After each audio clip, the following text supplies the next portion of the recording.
Jadi Ada yang teman-teman ngomong. jangan kemana-mana. Sebentar lagi akan kita saksikan diskusi antara Zulkifli Mabas dengan Pendeta Yohanes. Topiknya menyusul. Saya persilakan kepada siapa Topiknya disalib? Yesus apa Yudas yang disalib? ya. Saya serahkan kepada Adik Kores untuk moderator. Gitu ya. Ya, sebagai moderator ada yang ngomong pas Kores tadi salawatan falas, tolong diblokir supaya dia nggak nonton dari sini seharian. Syukurin. Juan Astor, blokir dia. Jadi moderatornya itu jangan kalkulator aja. Kalau kira-kira menyimpang dari topik, moderator boleh memperingatkan kembali ke topik. Kira-kira begitu, moderator, oke? Aman, siap. Oke, lanjut. Aku Saya akan ganti thumbnail dulu. banyak berbilang-bilang. Gurunda, assalamualaikum warahmatullahi wabarakatuh. Assalamualaikum Gurunda. Waalaikumsalam warahmatullahi wabarakatuh. Gurunda, kita dapat info Julius habis dipukulin massa.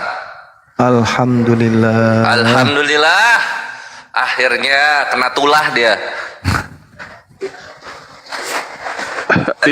Yang lebih benar ada info ada yang makan ini rendang basi. Dari mana? Kok tahu? Aduh, anjir parah itu. Siapa aja yang dapat kirim tuh? Aduh. Telat nyampe-nya, tapi di rumah dimasak ulang. Aku udah dimasak orang, Gurunda. Nggak ketolong tetap. Loh ini kok saya nggak bisa buka ini Bang Jul? Apa? WhatsApp dikunci sama Letia.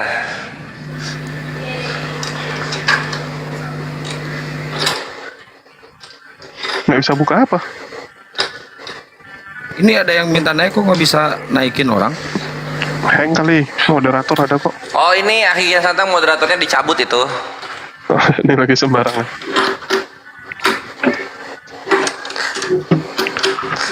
Aduh.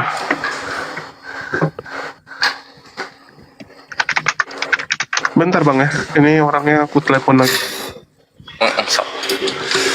Sok. Aku ke live-in jangan ya. Aduh. Live-in deh.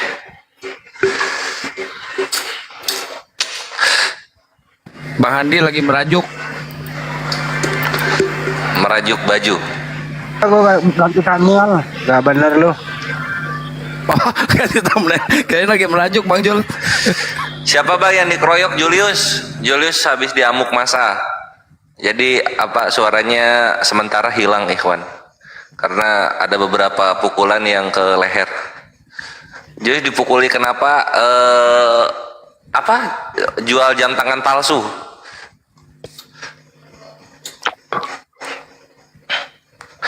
Jadi kan ya di linknya kan jam tangannya polis series, tahu kan jam tangan polis? Pas COD yang Julius bawa jam tangannya polos dia, bukan polis, dipukulin lah di situ. Lu suka-suka gitu ntar di benerin orang lagi lu. Lagi live ini. Lu lagian, Julius lu lagian lu gak protes mau aja lu digituin lu. Habis Nggak, lagi lemas tiba-tiba aku. suaranya begitu dia. Aku lagi lemas hari ini, biarin aja dulu dia. Bela diri kayak apa kek gitu loh. Bang Jul saya ganti HP aja ya. Ini hang HP-nya kayaknya. Iya.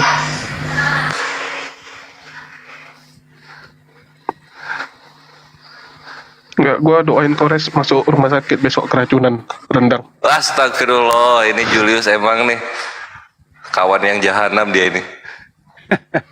Nggak apa-apa yang nanti yang keracunan berarti ada 7 orang tuh. Siapa aja tuh? 10 orang, 10 orang Oh, keracunan. 10? Enggak, kecuali gua karena udah dimakan duluan sama Bang Handi. Oh gitu. Banget dah.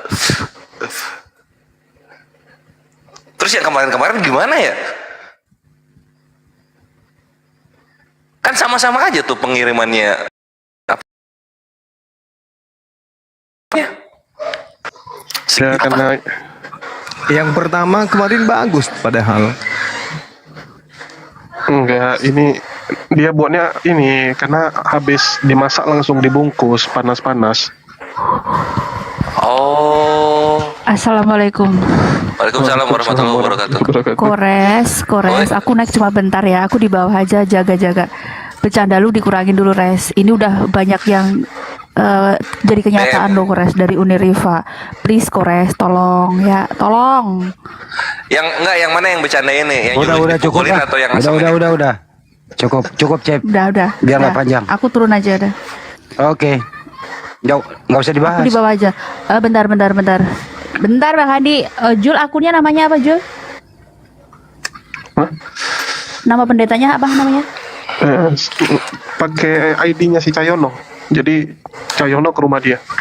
Oh. Oh, Terus oke, sekarang oke. update-nya di mana Oke. sekarang Cahyono? Udah di situ. Oh, oke. Ya.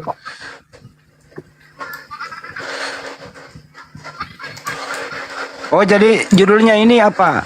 Siapa yang disalib, Yudas atau Yesus gitu? Bener itu? Ya, penyalipan aja pokoknya. Ya nggak imbang kali kalau itu satu arah.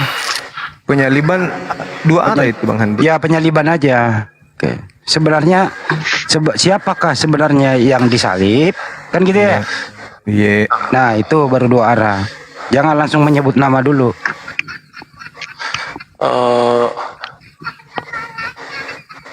Ada suara TikTok. Apa? Tok wow Oh, nggak ada. Gurunda ya. Aku Nah, diinformasikan nanti ya teman-teman ya. Jam 10 waktu Indonesia Barat. Jam 11 waktu Indonesia Tengah. Itu nanti ada yang mau bersyahadat dari agama, sebentar saya buka dulu KTP-nya ya. Saya belum kirim ya ke dulu mana ya ini? Mana ya? Ntar buka.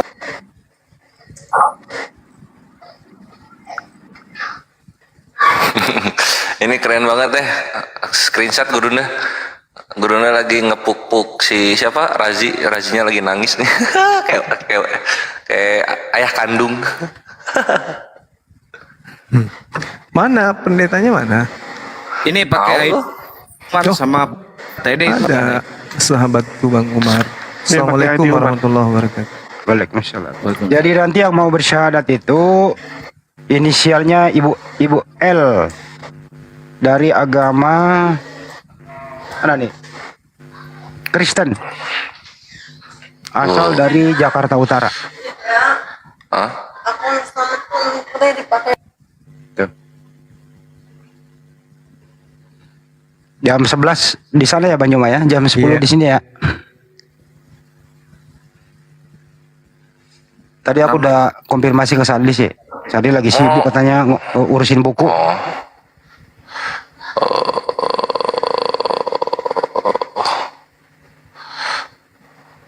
Ini ada Syiah nih WA terus.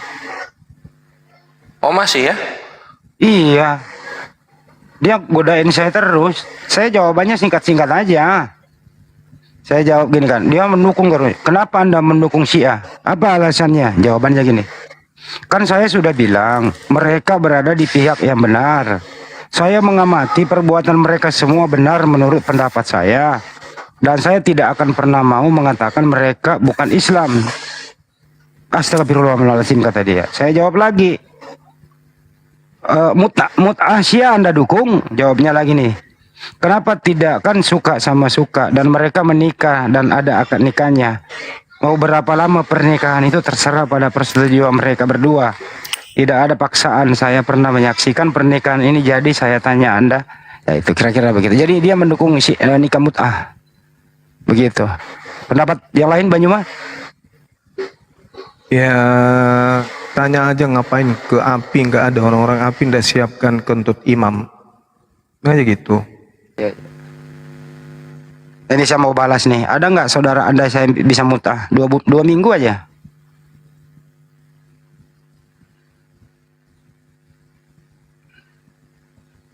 Atau saudara Anda?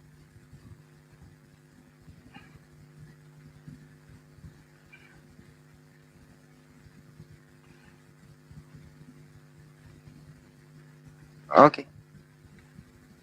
Ini HTD kok naik turun. Halo Halo, assalamualaikum Jul. Waalaikumsalam. Mana Waalaikumsalam. Pak Yohanes ya? Itu si Omo ada nggak nama akun si Omo? Nggak ada si Omo. Waduh, ntar. Gua suruh pakai akun gua, nggak bisa open cam dia Jul. Ntar gua kasih akun gua dulu Jul. Yang satunya ya. Ya. Tam ntar Jul.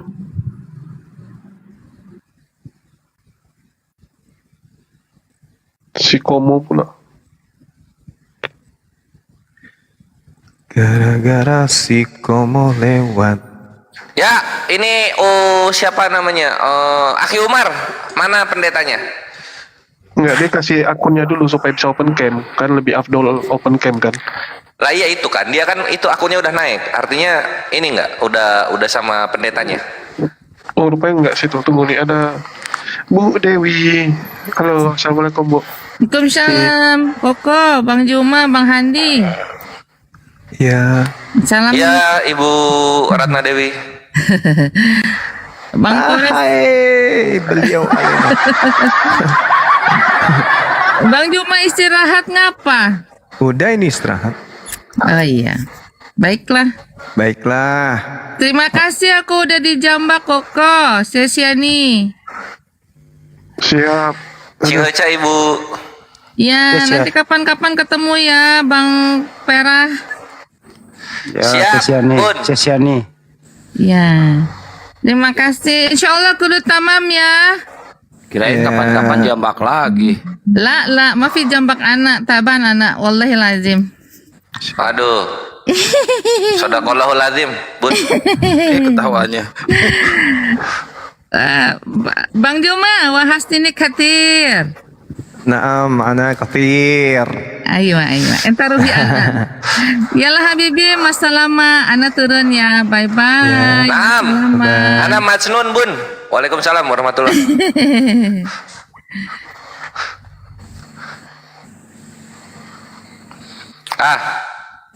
Pak Pendeta Henry. Kenapa? Salam malam. Kenapa gambarnya nggak bisa muncul ya Valen ya? Gambar siapa? Tuh tonton kamera. Jaringan Pak Atidi. Sebentar saya lagi ngasih akun itu tuh temen Pak Atidi itu pendetanya tuh. Bentar. Oh, Aki Umar nggak ke sana ya? Kalau ke sana kasih HP-nya aja padahal.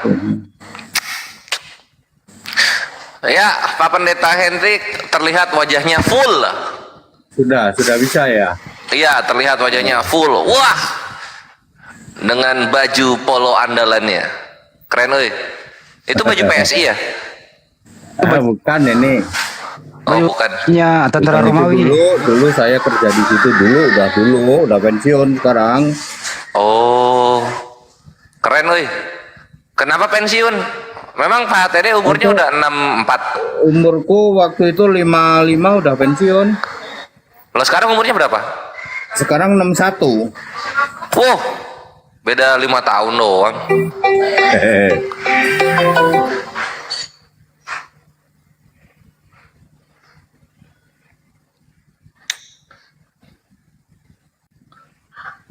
Ini yang mau diskusi sama Bang Juma siapa sih? Siapa namanya? Burhan, Bang Andi. Pendeta Yohanes. Oh iya. Bang Jul yang satu lagi rekod aja ya Bang Jul ya. Yuk. Gak susah ya masuknya. Oh, ini udah masuk Pak Pendeta, udah kelihatan mukanya tuh. Enggak, Apa kayak satu lagi si Omo Aho. siapa? Omo Aho. Omo Aho. Apa itu Iya. Omo Aho? Ya itu yang mau dialog kan dia, saya mah mengantar doang. Wes, mantap. Keren. Suruh kalian kan suruh nganter doang. Ya mendampingi aja. Oh, mengawal gitu ya Pak Dede. Ya mendampingi saja, tapi si Koho agak sulit masuknya ya. Oh. Tadi di tempat Valen bisa, ya kesini nggak bisa.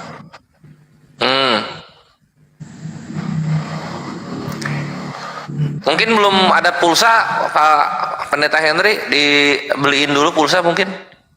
Enggak, tadi bisa masuk ke si Valen, bisa tadi. Iya, itu masih ada pulsa. Sekarang mungkin pulsanya habis. Enggak, Ngadi-ngadi Bang dia Kores. pakai wifi bisa kok. Bang Kores ngadi-ngadi weh. Coba lihat wifi-nya masih ada nggak? Takutnya dibegal orang lagi.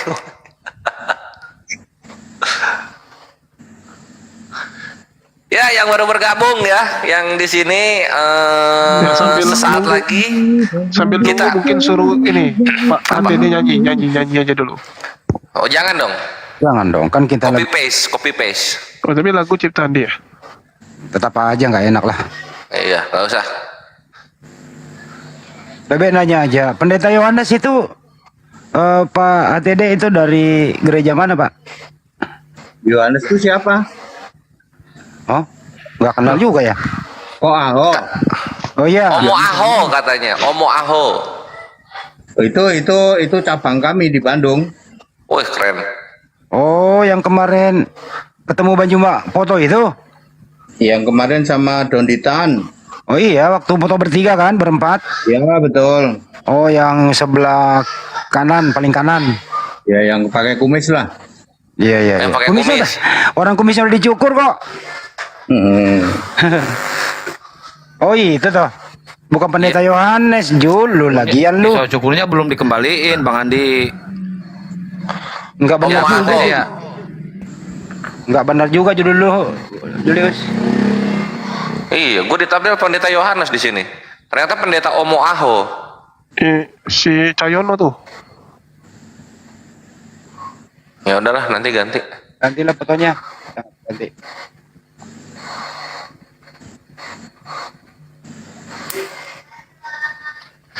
Terus selama pensiun Pak Pendeta Hendritan sibuk apa?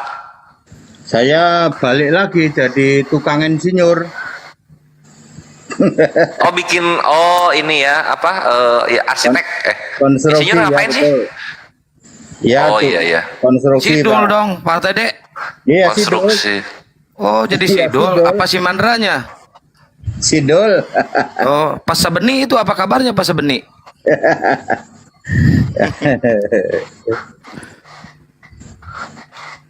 Nanti Gurunda mau jadi Pas Sabeni tuh Pak HTD.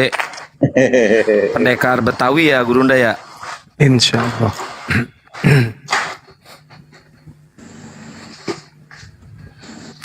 Terus Pak Pendeta Hendritan lagi di mana sekarang? Lagi kalau hari Senin gini di tempat anak. Senin sampai Jumat.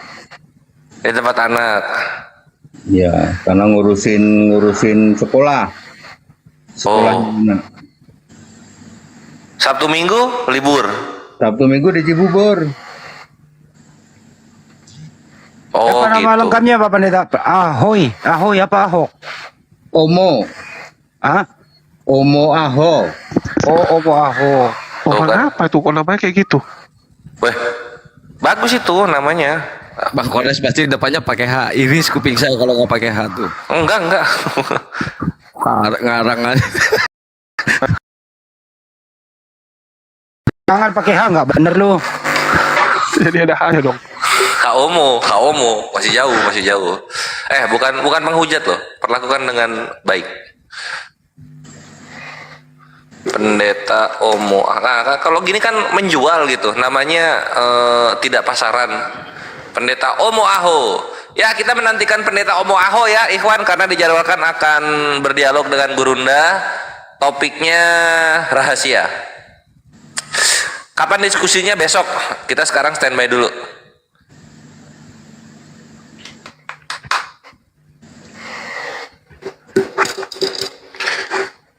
Dan sebagai yang mana kita tahu, Pendeta Omo Aho ini belum kita tahu apa-apa. Yang kita tahu itu yang mengantar, Pendeta Hendritan gitu. Pendeta Hendritan ini sudah lama melanglang buana di dialog lintas iman. Pernah berdialog dengan siapa waktu itu ya? Pernah berdialog dengan Jay Smith, dengan Christian Prince juga beliau pernah. Dan waktu itu pernah berkolaborasi dengan David Copperfield. Iya, yang paling berkesan saat mau ditebas leher sama Sofiatul.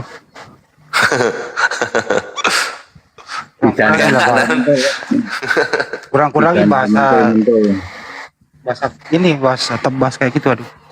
Maksudnya tuh nggak enak didengar. Ya, dan mempunyai hubungan spesial ya dengan ibu dari para pembenci Islam, Sofi Badut Al Hakadut.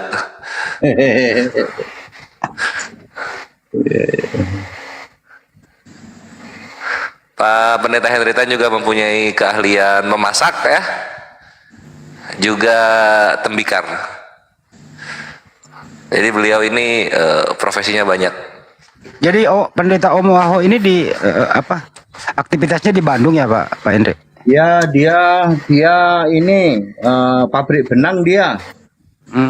Pabrik benang, ngambil dari Cina terus dilempar ke Kos Rejo, kemana lah, banyak lah. Maksud saya aktif di gereja juga. Iya, di cabang kami. Dia tuh wilayah Bandung, pegang wilayah Bandung. Oh begitu. Dia tanya profesi agama, dikasih profesi usaha. Enggak Pak, kalau kita harus punya usaha Pak, kan nggak mau Mantap. mungut persepuluhan. Jadi Iya. semua hamba Tuhan harus bekerja. Iya, enggak, maksudnya kan Bang Handi menanyakan background profesi keagamaannya gitu. Pak Pendeta ngasih profesi usahanya. Nanti disangkanya guruna dialognya sama tukang benang lagi. Keagamaannya dia ya sama dengan kami. Oke. Udah berapa lama dia menjabat pendeta di gereja denomnya Pak HTT? Dua tahun paling, 2 tahun. Oh, 2 tahun. Berarti diangkat menjadi pendetanya baru 2 tahunan. Pendeta muda dong? Enggak lah, enggak ada muda kita mah. Oh gitu. Oke.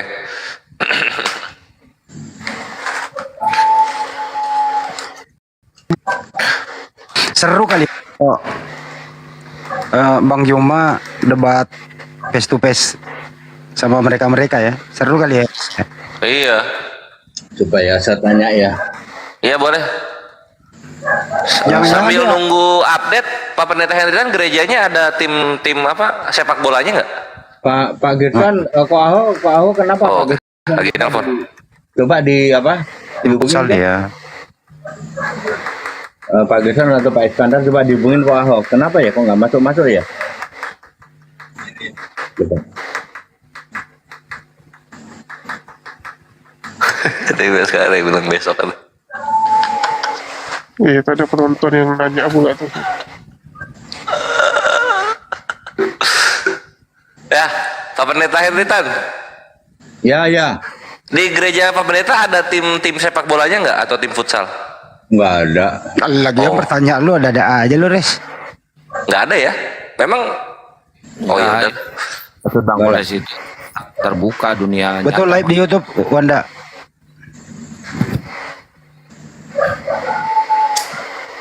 Gue sambil kerja ya. Jadi gini loh ya teman-teman, hindari menonton di YouTube apabila sekiranya channel itu orangnya nggak ada berbicara di situ gitu loh. Cari dong orang aslinya seperti Zulkifli Mabas gitu ya. Ya cari channelnya Zulkifli Mabas, nonton di situ gitu loh. Misalnya Handi Selebes, ya cari dong YouTube-nya Handi Selebes gitu loh. Seperti juga HMC, apa lagi Kian Santang, Trion Slayer gitu. Terus Gitu. nggak ada orangnya, itu Pra Istar yang ada. Ya Praistar, Nggak ada channelnya, ya udah masuk ada nonton. Trion Slayer Command Center ada. Wah, mantap Gitu. Bang Andi. Ada. Jadi supaya apa? Supaya seperti Julius, kita semua sahabat Juma, kita yang di belakang layar koordinasi, buatkan sertifikat apapun itu gitu loh. Nah, yang lain itu hanya cukup duduk tenang gitu. Nah, anehnya lagi ya, ini bukan masalah ada kecemburuan, tapi anehnya lah lebih banyak penonton yang nggak sama sekali gawe, kita yang sibuk. Nah, bukan berarti kita cemburu ya. Ya penonton perlu diedukasi. Itu juga kita sudah bicarakan baik-baik. Untuk itu kalau ingin memang menyiarkan siaran ini ya mari berjamaah bersama. Kan gitu. Betul ya Bang Juma? Iya Bang Iya. Hadi. Ya, gitu. Benar. Ya, Saya ya, kesulitan, Bang. ya soalnya kasihan nanti si Kores nggak bisa bayar token listrik. Kan ada Julius. Kenapa Pak Gerson? Bisa nggak dihubungin? Enggak, masalahnya Bang Jul, Bang Kores capek-capek debat kan, siang malam debat, cuma dapat 1.200.000. Sedangkan yang nggak pernah debat, dapatnya 70 juta. Siapa Andi? Sepertinya kesulitan itu Omo itu. Nggak tahu kenapa masalahnya. Tadi bisa masuk di tempatnya Valen. Apa dibilangnya tadi, Pak Pendeta? Dia masuk di tempat Valen terus sama Valen dioper ke sini. Nah, yang di sini nggak bisa masuk dia. Bukan. Oke, Kak. Oke, kalau gitu Valennya dulu masuk sini, Jul. Bukan, jadi dia tadi masuk dengan Valen pakai akun dia kan nggak bisa open cam. Dia kasih ID-nya ke Valen, dia nggak pandai login, gaptek. Dia kasih ID-nya ke Valen. Valen kasih ID dia ke pendeta. Oh, berarti masih tahap ini, apa namanya, Ikhwan lagi tahap Login. login Ngerti deh. akun. Iya, Belum ngerti kayaknya sih. iya. Kalau pakai akun dia tadi bisa masuk ya bisa, cuman kan nggak bisa open cam. Nggak usah open cam lah, nggak usah. Nggak biar jelas manusianya. Udah jelas kok, udah ketemu kok foto bareng sama Bang Yoma, gimana sih? Nggak usah lah, kita udah kenal. Oh, Daripada ngulur-ngulur waktu gitu loh. oke. Kalau udah kita kenal semua, betul ya Bang Yoma ya? Iya. Iya. Ya udah Pak kirim Pendeta link. rumahnya nggak deket sama itu, sama Ya. Pendeta Omo Ahok. Bandung dia. Saya sekarang ada di Bogor di tempat anak saya. Oh, oke lah. Ya udah kirim linknya aja, Jul, ke dia. Ya, masuk apa adanya ya udah. Kan gitu. Biasanya juga nggak open cam kok. Kecuali beliau kan belum pernah ketemu. Udah minum kopi bareng kok. Kan gitu. Apalagi ada Pak Henry Tan lah ya. Di sini. Gitu kan? Oke? Baik. Oke, udah. Itu aja apa adanya, nggak usah open cam. Soalnya jadwal ini ada yang musyahadat juga loh jam 11. Jam 10 di sini. Ya cukup waktunya lah 1,5 jam atau 2 jam. Sudah dimulai saja, silakan. Kayak mana mulai? Lawannya nggak ada, Pak Pendeta. Ya nanti dia masuk. Pak Pendeta bising. Mau curi panggung nih Pak Pendeta Henry Tan nih. Enggak lah, udah apa tadi panggung. Curi. Harusnya Pak HTD ini sekali-kali bawa si Bakatul, Pak TD. Top katulnya, saya kalau deket cewek itu suka rada ini Ada apa tuh? Bukannya udah diganti, bukan Sob Katul, Rada haha. Pak TD. Sob Kenapa? apa sih? Bukannya udah diganti, bukan Sob Katul, Sob apa sih? Itu yang ngasih nama Top Katul kan saya. Oh, bukannya udah diganti itu 2023. Siapa ya? Sob Janda katanya. Oh, canda mentul-mentul ya. Ah, Janda bentul-bentul. Itu nama Janda. itu nama dari saya yang ngasih itu. Mentul-mentul tuh gimana konsepnya itu, Pak Pendeta? Tanya Valen itu. Jangan terlalu digali jauh. Mentul-mentul ya wes. Mentul tuh apa mantul kan? Mental-mental gitu kan? Plung. Kemarin tuh yang benernya gimana sih?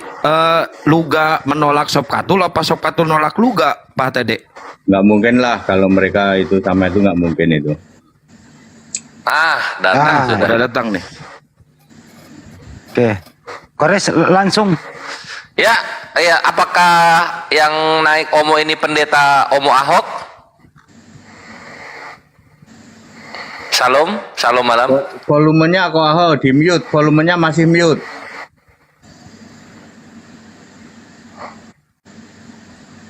Malam Pendeta Omo Aho. Volumenya kok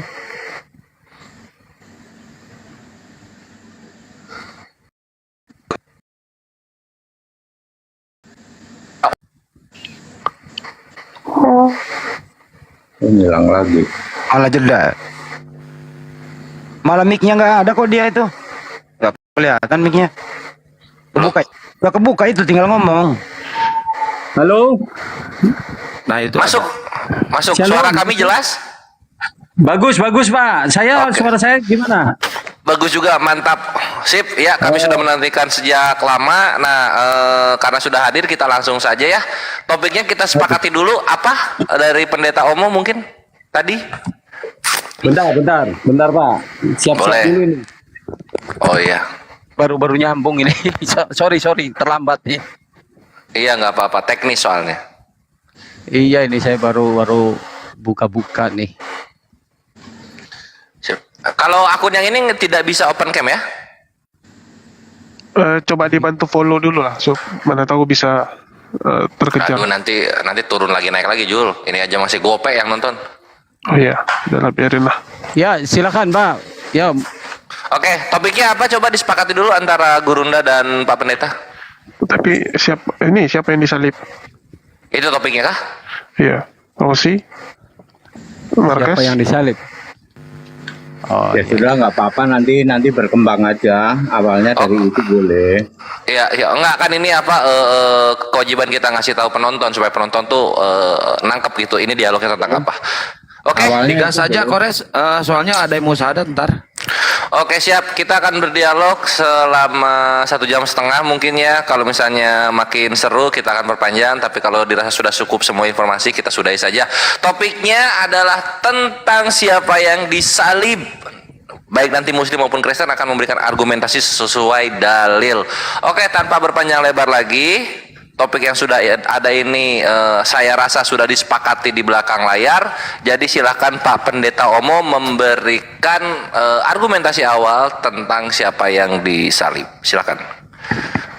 Oh ya, kalau yang tentang disalib itu yang saya tahu di Alkitab itu Yesus sendiri yang disalib. Dari permulaan Yesus mengasih tahu, kita buka dulu di Matius 26 ayat 2 ya. Coba kalau yang mengenai disalib itu. Ya, Matius, sebentar. sambil dilanjut aja. 26 ayat 2 saya bacakan dulu ya. Boleh. Matius 26 ayat 2, kamu tahu bahwa 2 hari lagi akan dirayakan Paskah, maka anak manusia akan diserahkan untuk disalibkan. Jelas ya? Nah terus, ini lanjut aja Pak. Lanjut sampai dirasa cukup. Maksimal 5 menit. Nah, waktu diserahkan, udah diserahkan ya. Sudah diserahkan, lalu disalibkan. Mayat Yesus di Yohanes 19 ayat 38. Yang disalibkan itu Yesus. Yohanes 19 ayat 38, saya bacakan ya. Sesudah itu Yusuf dari Arimatea, ia murid Yesus tetapi sembunyi-sembunyi karena takut kepada orang Yahudi. Meminta kepada Pilatus supaya ia diperbolehkan menurunkan mayat Yesus.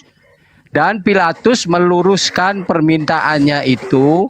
Lalu datanglah ia dan menurunkan mayat Yesus.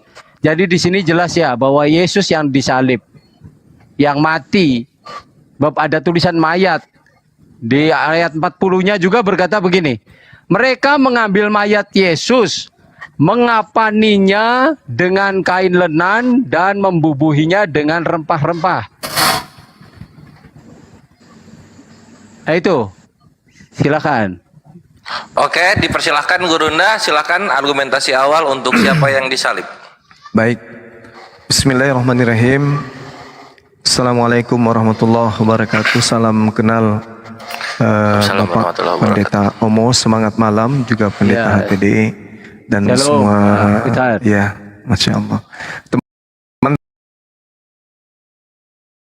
yang ada di sini ya, saya mengawali dengan ayatkan umat Islam mengikuti apa yang diimani oleh saudara-saudara kita Kristen, di mana ajaran Kristen datang ke Nusantara ini kemudian mengajarkan untuk mengimani seorang nabi dan rasul yang diutus kepada Bani Israel yang kita sebut dengan Nabi Isa putra Maryam dan saudara Kristen sebut dengan sebutan Yesus Kristus. Jadi Islam datang ke Indonesia mengajarkan bahwa memang datang sosok nabi kepada Bani Israel dengan berbagai macam mukjizat di tengah-tengah mereka. Kemudian dia ditolak oleh karena tidak sesuai dengan apa yang mereka inginkan. Kemudian Bani Israel tidak inginkan.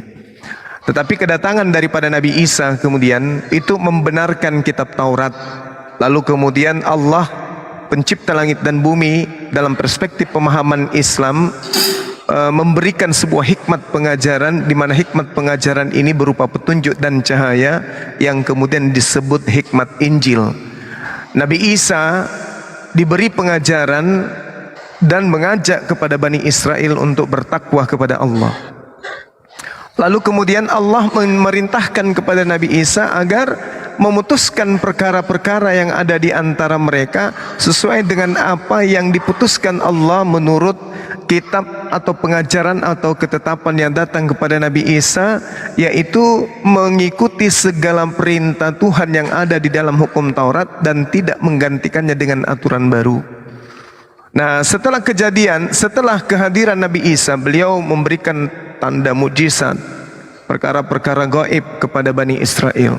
Tapi Bani Israel tetap aja ingkar. Kemudian Bani Israel ingkar. Mereka kemudian memutuskan perkara untuk membunuh Nabi Isa karena penyangkalan mereka. Kemudian mereka menyangkal akan kenabiannya, mereka menyangkal akan apa yang ada pada diri Nabi Isa, dan mereka tidak menginginkan Bani Israel banyak yang beriman kepadanya. Disebabkan kalau banyak yang beriman kepada Nabi Isa, mereka akan semakin dikuasai oleh penjajah pada masa itu. Maka Al-Quran kemudian menarasikan dengan narasi yang sangat baik bahwa Bani Israel sejak saat itu kemudian ingkar kepada Nabi Isa alaihissalam. Keingkarannya inilah melahirkan keadaan mereka membuat tipu daya. Mereka tipu daya, mereka membuat makar demi untuk membunuh Nabi Isa alaihissalam. Tapi Allah kemudian membalas tipu daya mereka. Nah, karena umat Islam ini diuntungkan oleh keadaan. Umat Islam diuntungkan oleh keadaan, maksudnya umat Islam memiliki banyak kemudian referensi untuk mengkaji apa yang tertuang di dalam Al-Quran. Misalnya ketika dikatakan orang-orang kafir membuat makar. Nah, data yang dibacakan oleh saudara kita tadi, Bapak Pendeta Omo, di data Matius 26, dinyatakan di data 59-nya, imam-imam kepala malah seluruh mahkamah agama mencari kesaksian palsu terhadap Yesus supaya Yesus dapat dihukum mati. Jadi mereka memang melakukan makar. Apa itu? Kesaksian palsu. Disebabkan karena Pilatus tidak menemukan adanya kesalahan pada diri Yesus yang dapat menyebabkan dia dihukum mati. Nah, jadi tidak ada kesalahan yang menyebabkan Yesus bisa dihukum mati. Tetapi imam-imam kepala mahkamah agama memaksakan itu, sehingga mereka melakukan kesaksian-kesaksian palsu. Al-Quran mengatakan mereka membuat makar.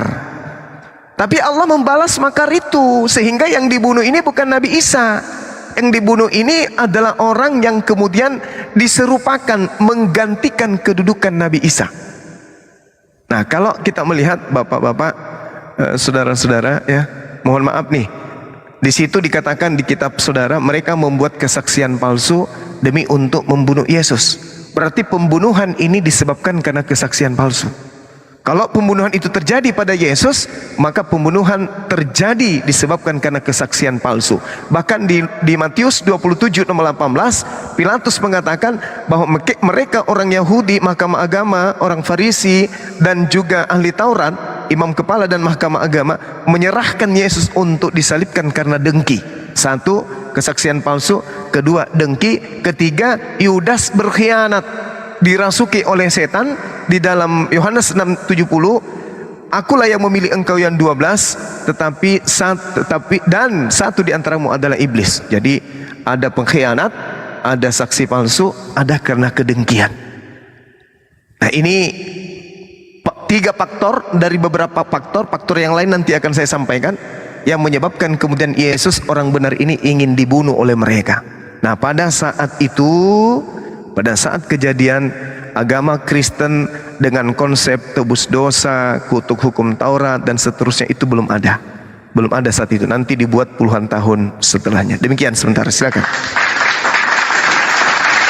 Siap. Kedua belah pihak telah memberikan argumentasi awal, Ikhwan.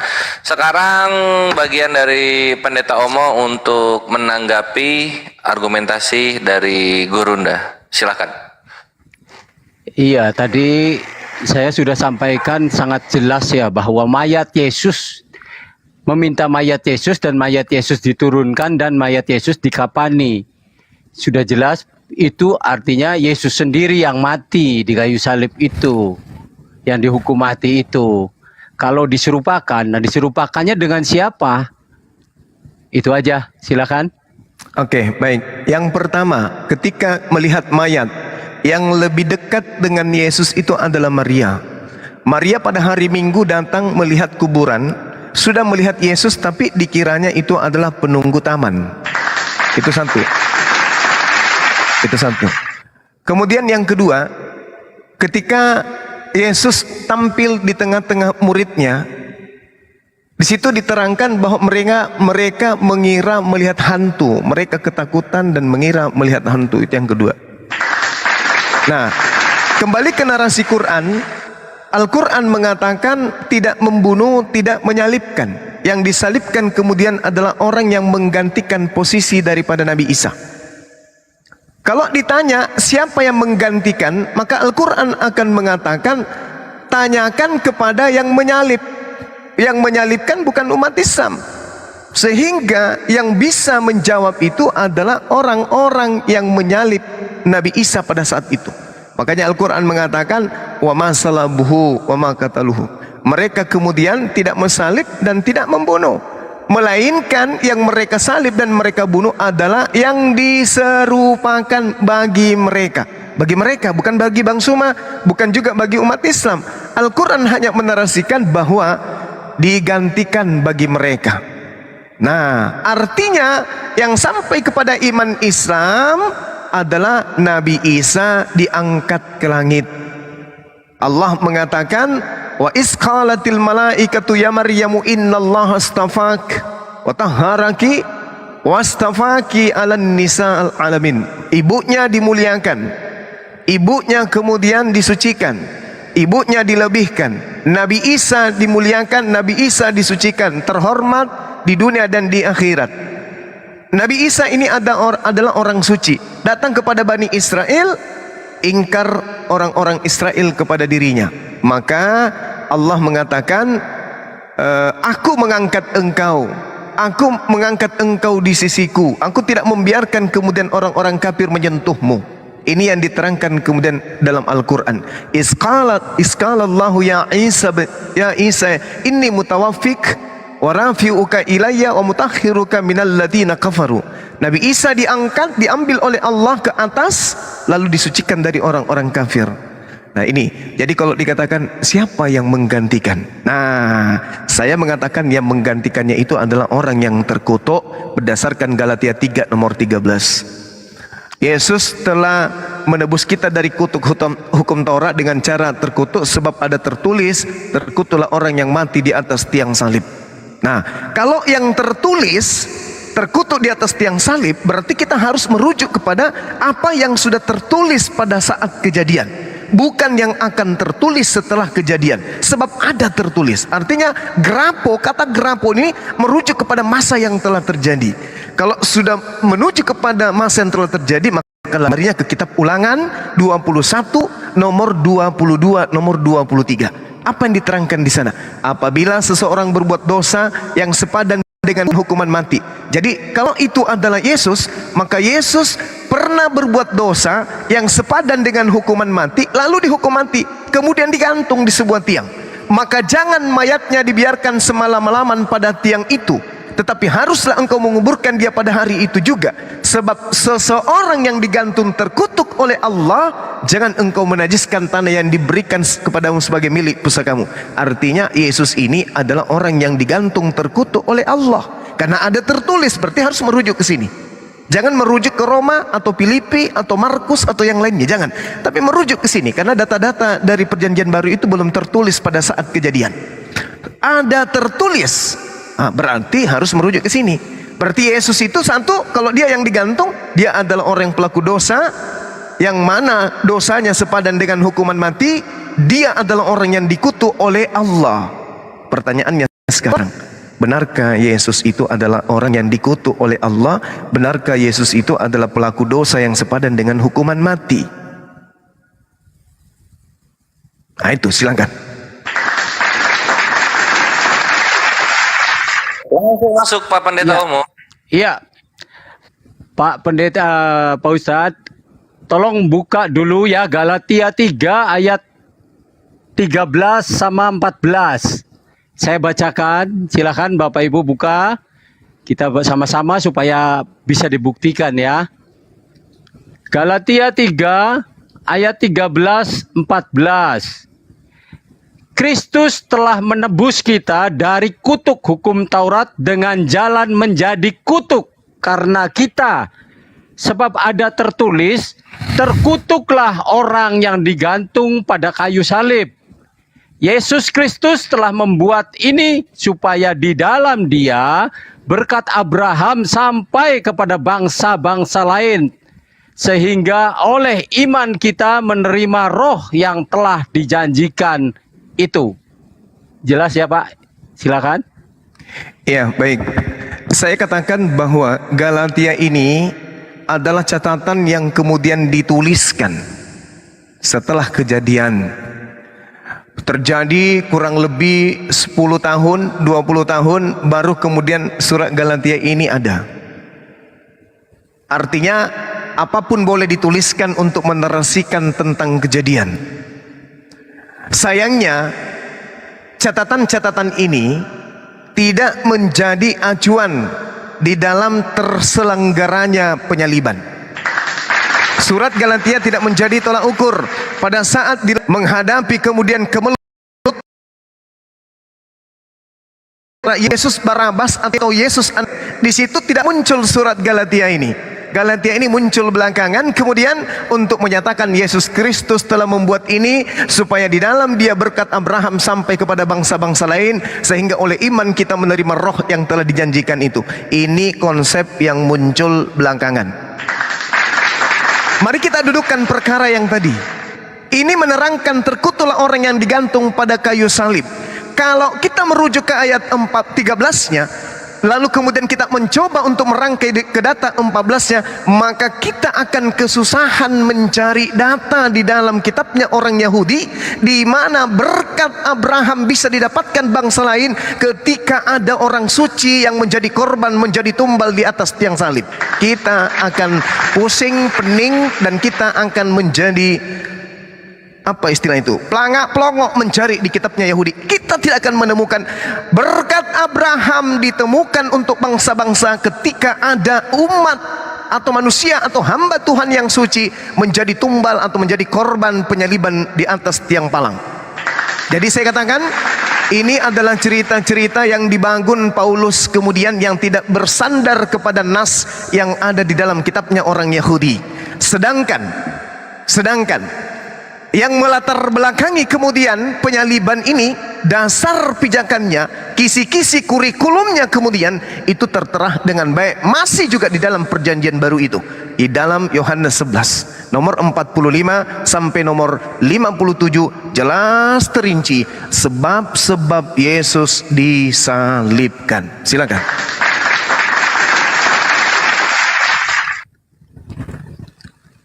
Iya, kalau perbedaan-perbedaan itu kita apa yang mau disamakan ya, kitabnya beda. Jadi saya sendiri juga menjelaskan tentang apa yang ada di Alkitab, tentang pernyataan-pernyataan Paulus bahwa Yesus itulah yang disalib juga, ya kan, dijelaskan bahwa Yesus itulah juga Tuhan dan Kristus. Yesus juga itulah bahwa ia adalah Allah yang harus dipuji selama-lamanya. Jadi sangat jelas ya menurut saya di kitab saya sendiri ya. Jadi kalau ngomong orang Yahudi menolak Yesus, itu bukan orang Yahudi semuanya atau orang Israel semuanya menolak Yesus, itu tidak. Di sana ada tertulis murid atau yang mengikuti Yesus itu banyak. Muridnya aja 12, ada yang 70, dan yang mengikuti Yesus itu yang makan 4.000 orang, 5.000 orang itu laki-laki saja, belum termasuk perempuan. Terus dilanjutkan oleh Petrus. Murid-murid Petrus juga 3.000 sampai 5.000. Itu dilanjutkan terus sampai pada Paulus sendiri memberitakan Injil ke seluruh dunia, istilahnya seperti itu, supaya bangsa-bangsa lain menerima berkat Abraham ini. Seperti ada tertulis juga bahwa rasul-rasul itu memberitakan setelah Yesus bangkit itu, mereka memberitakan Yesus yang adalah Mesias itu. Jadi yang saya bacakan di Kisah Para Rasul 5 ayat 41 dan 42 ya. Rasul-rasul itu meninggalkan sidang mahkamah agama dengan gembira karena mereka telah dianggap layak menderita penghinaan oleh karena nama Yesus. Dan setiap hari mereka melanjutkan pengajaran mereka di bait Allah dan di rumah-rumah orang dan memberitakan Injil tentang Yesus yang adalah Mesias. Nah, Bapak Ibu yang saudara kasih oleh Tuhan Yesus, di sini Bapak Ibu mungkin belum jelas tentang siapa sih Mesias itu, atau siapa sih Kristus itu. Kita selusuri dari Yesus setelah bangkit ya. Kita selusuri dari Kisah Rasul 2. Kisah Rasul Para Rasul 2 ayat 36. Jadi seluruh kaum Israel harus tahu dengan pasti bahwa Allah telah membuat Yesus yang kamu salibkan itu menjadi Tuhan dan Kristus. Apa sih Tuhan dan Kristus itu? Tuhan sudah jelas. Bapak Ibu mungkin sanksi dengan Kristus. Apa sih Kristus itu? Ya kan? Kita baca di Yohanes 1 ayat 41. Andreas mula-mula bertemu dengan Simon saudaranya. Ia berkata kepadanya, kami telah menemukan Mesias. Artinya Kristus. Jadi kami telah menemukan Mesias, artinya menemukan Yesus. Yang artinya Kristus. Di sini Mesias, kita lanjutkan di Roma 9 ayat 5. Roma 9 ayat 5 berkata begini, mereka adalah bapak-bapak leluhur yang menurunkan Mesias. Ini perlu digarisbawahi Mesiasnya ya. Dalam keadaannya sebagai manusia yang ada di atas segala sesuatu. Ia adalah Allah yang harus dipuji sampai selama-lamanya. Amin. Nah, jelas di sini bahwa Ia adalah Allah yang harus dipuji selama-lamanya.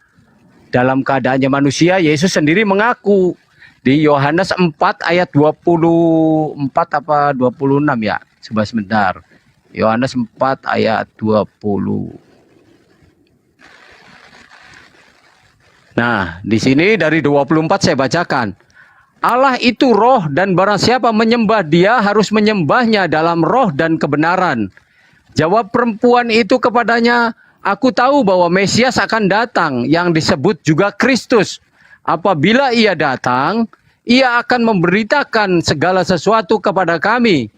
Kata Yesus kepadanya, akulah dia yang sedang berkata-kata dengan engkau. Jelas ya bahwa Mesias atau Kristus, ia adalah Allah yang harus dipuji selama-lamanya. Jadi orang Kristen ada tertulis di 1 Petrus 4 ayat 16. Tetapi jika ia menderita sebagai orang Kristen, maka janganlah ia malu, melainkan hendaklah ia memuliakan Allah dalam nama Kristus itu. Interupsi Pak Pendeta Omo. Ya, silakan. Silakan, Pak. Bukan yang soal Mesias, tapi yang soal yang disalibkan siapa gitu loh. Ya, tadi Pak, yang disalibkan itu Yesus. Setelah Yesus bangkit pun, siapakah dia? Maka saya jelaskan tentang dialah itu. Silakan, Pak. Oke, siaplah kalau begitu ya. Itu penjelasan tambahannya, Gurunda. Silahkan ditanggapi mengenai argumennya. Iya, baik. Makasih Pak Pendeta. Jadi gini, yang kita cari di sini penyebab Yesus disalibkan.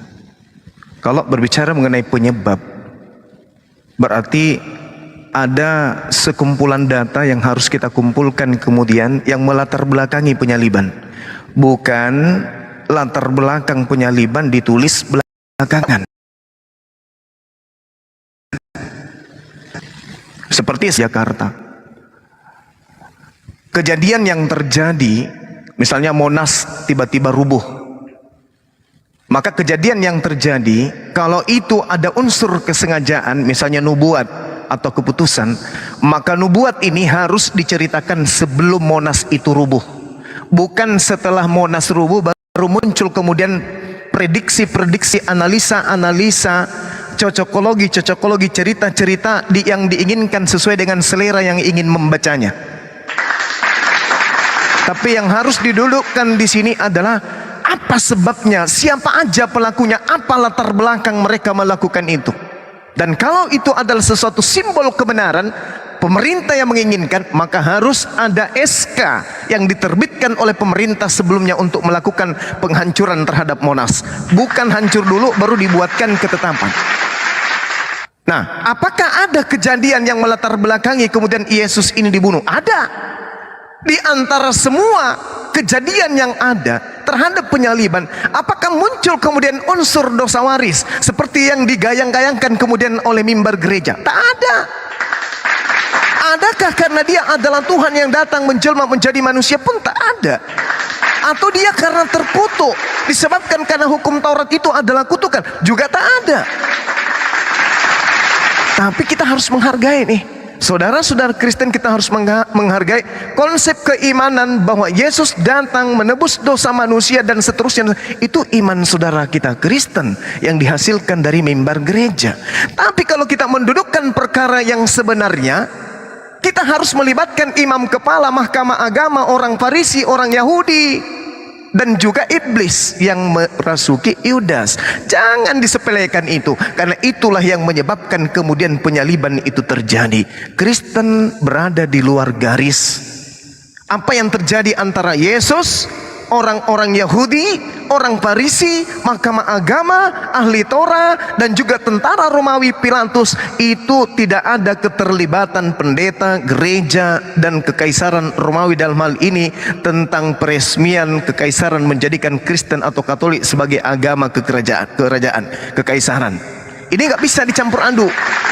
Kita dudukkan dulu perkaranya. Maka data yang kita ambil kemudian kita lihat di dalam Yohanes 11 nomor 45 sampai nomor 37. Ini yang 57 yang saya katakan tadi. Banyak di antara orang Yahudi yang datang melawat Maria dan menyaksikan sendiri apa yang telah diperbuat Yesus, dan mereka kemudian percaya kepada Yesus. Tetapi ada yang pergi kepada orang-orang Farisi, melaporkan, menceritakan kepada mereka apa yang telah dibuat oleh Yesus. Dan imam-imam kepala dan orang-orang Farisi memanggil mahkamah agama untuk berkumpul, dan mereka berkata, apa yang harus kita buat? Imam kepala berkumpul, orang Farisi berkumpul, mahkamah agama berkumpul, ahli Taurat berkumpul, orang Yahudi berkumpul. Ini penggawa-penggawa semua nih.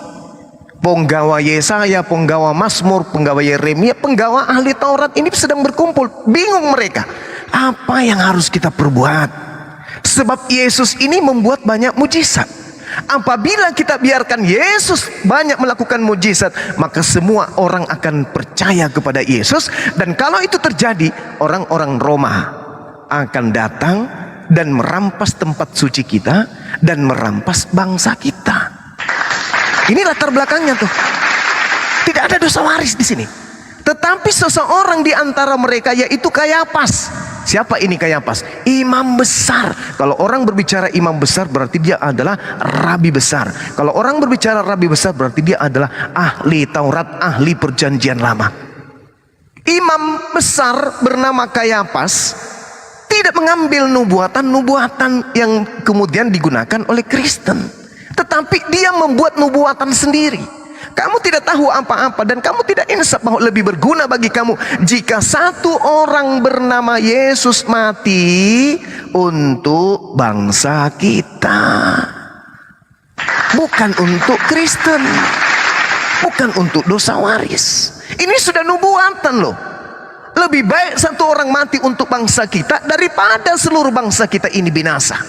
Dan hal ini dikatakan oleh Imam Kayafas bukan dari dirinya sendiri, tetapi sebagai imam besar. Nah ini kedudukan tertinggi nih. Tetapi sebagai imam besar pada tahun itu dia bernubuat.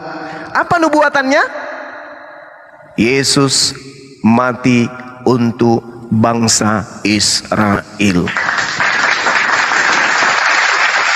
Data 53-nya, setelah mereka sepakat, mulai hari itu mereka sepakat membunuh Yesus. Sayangnya pada saat mereka rapat tak ada yang mengatakan, oh gara-gara dosa waris, tak ada. Oh, untuk juru selamat, tak ada juga. Untuk menebus kita dari kutuk, tak ada juga.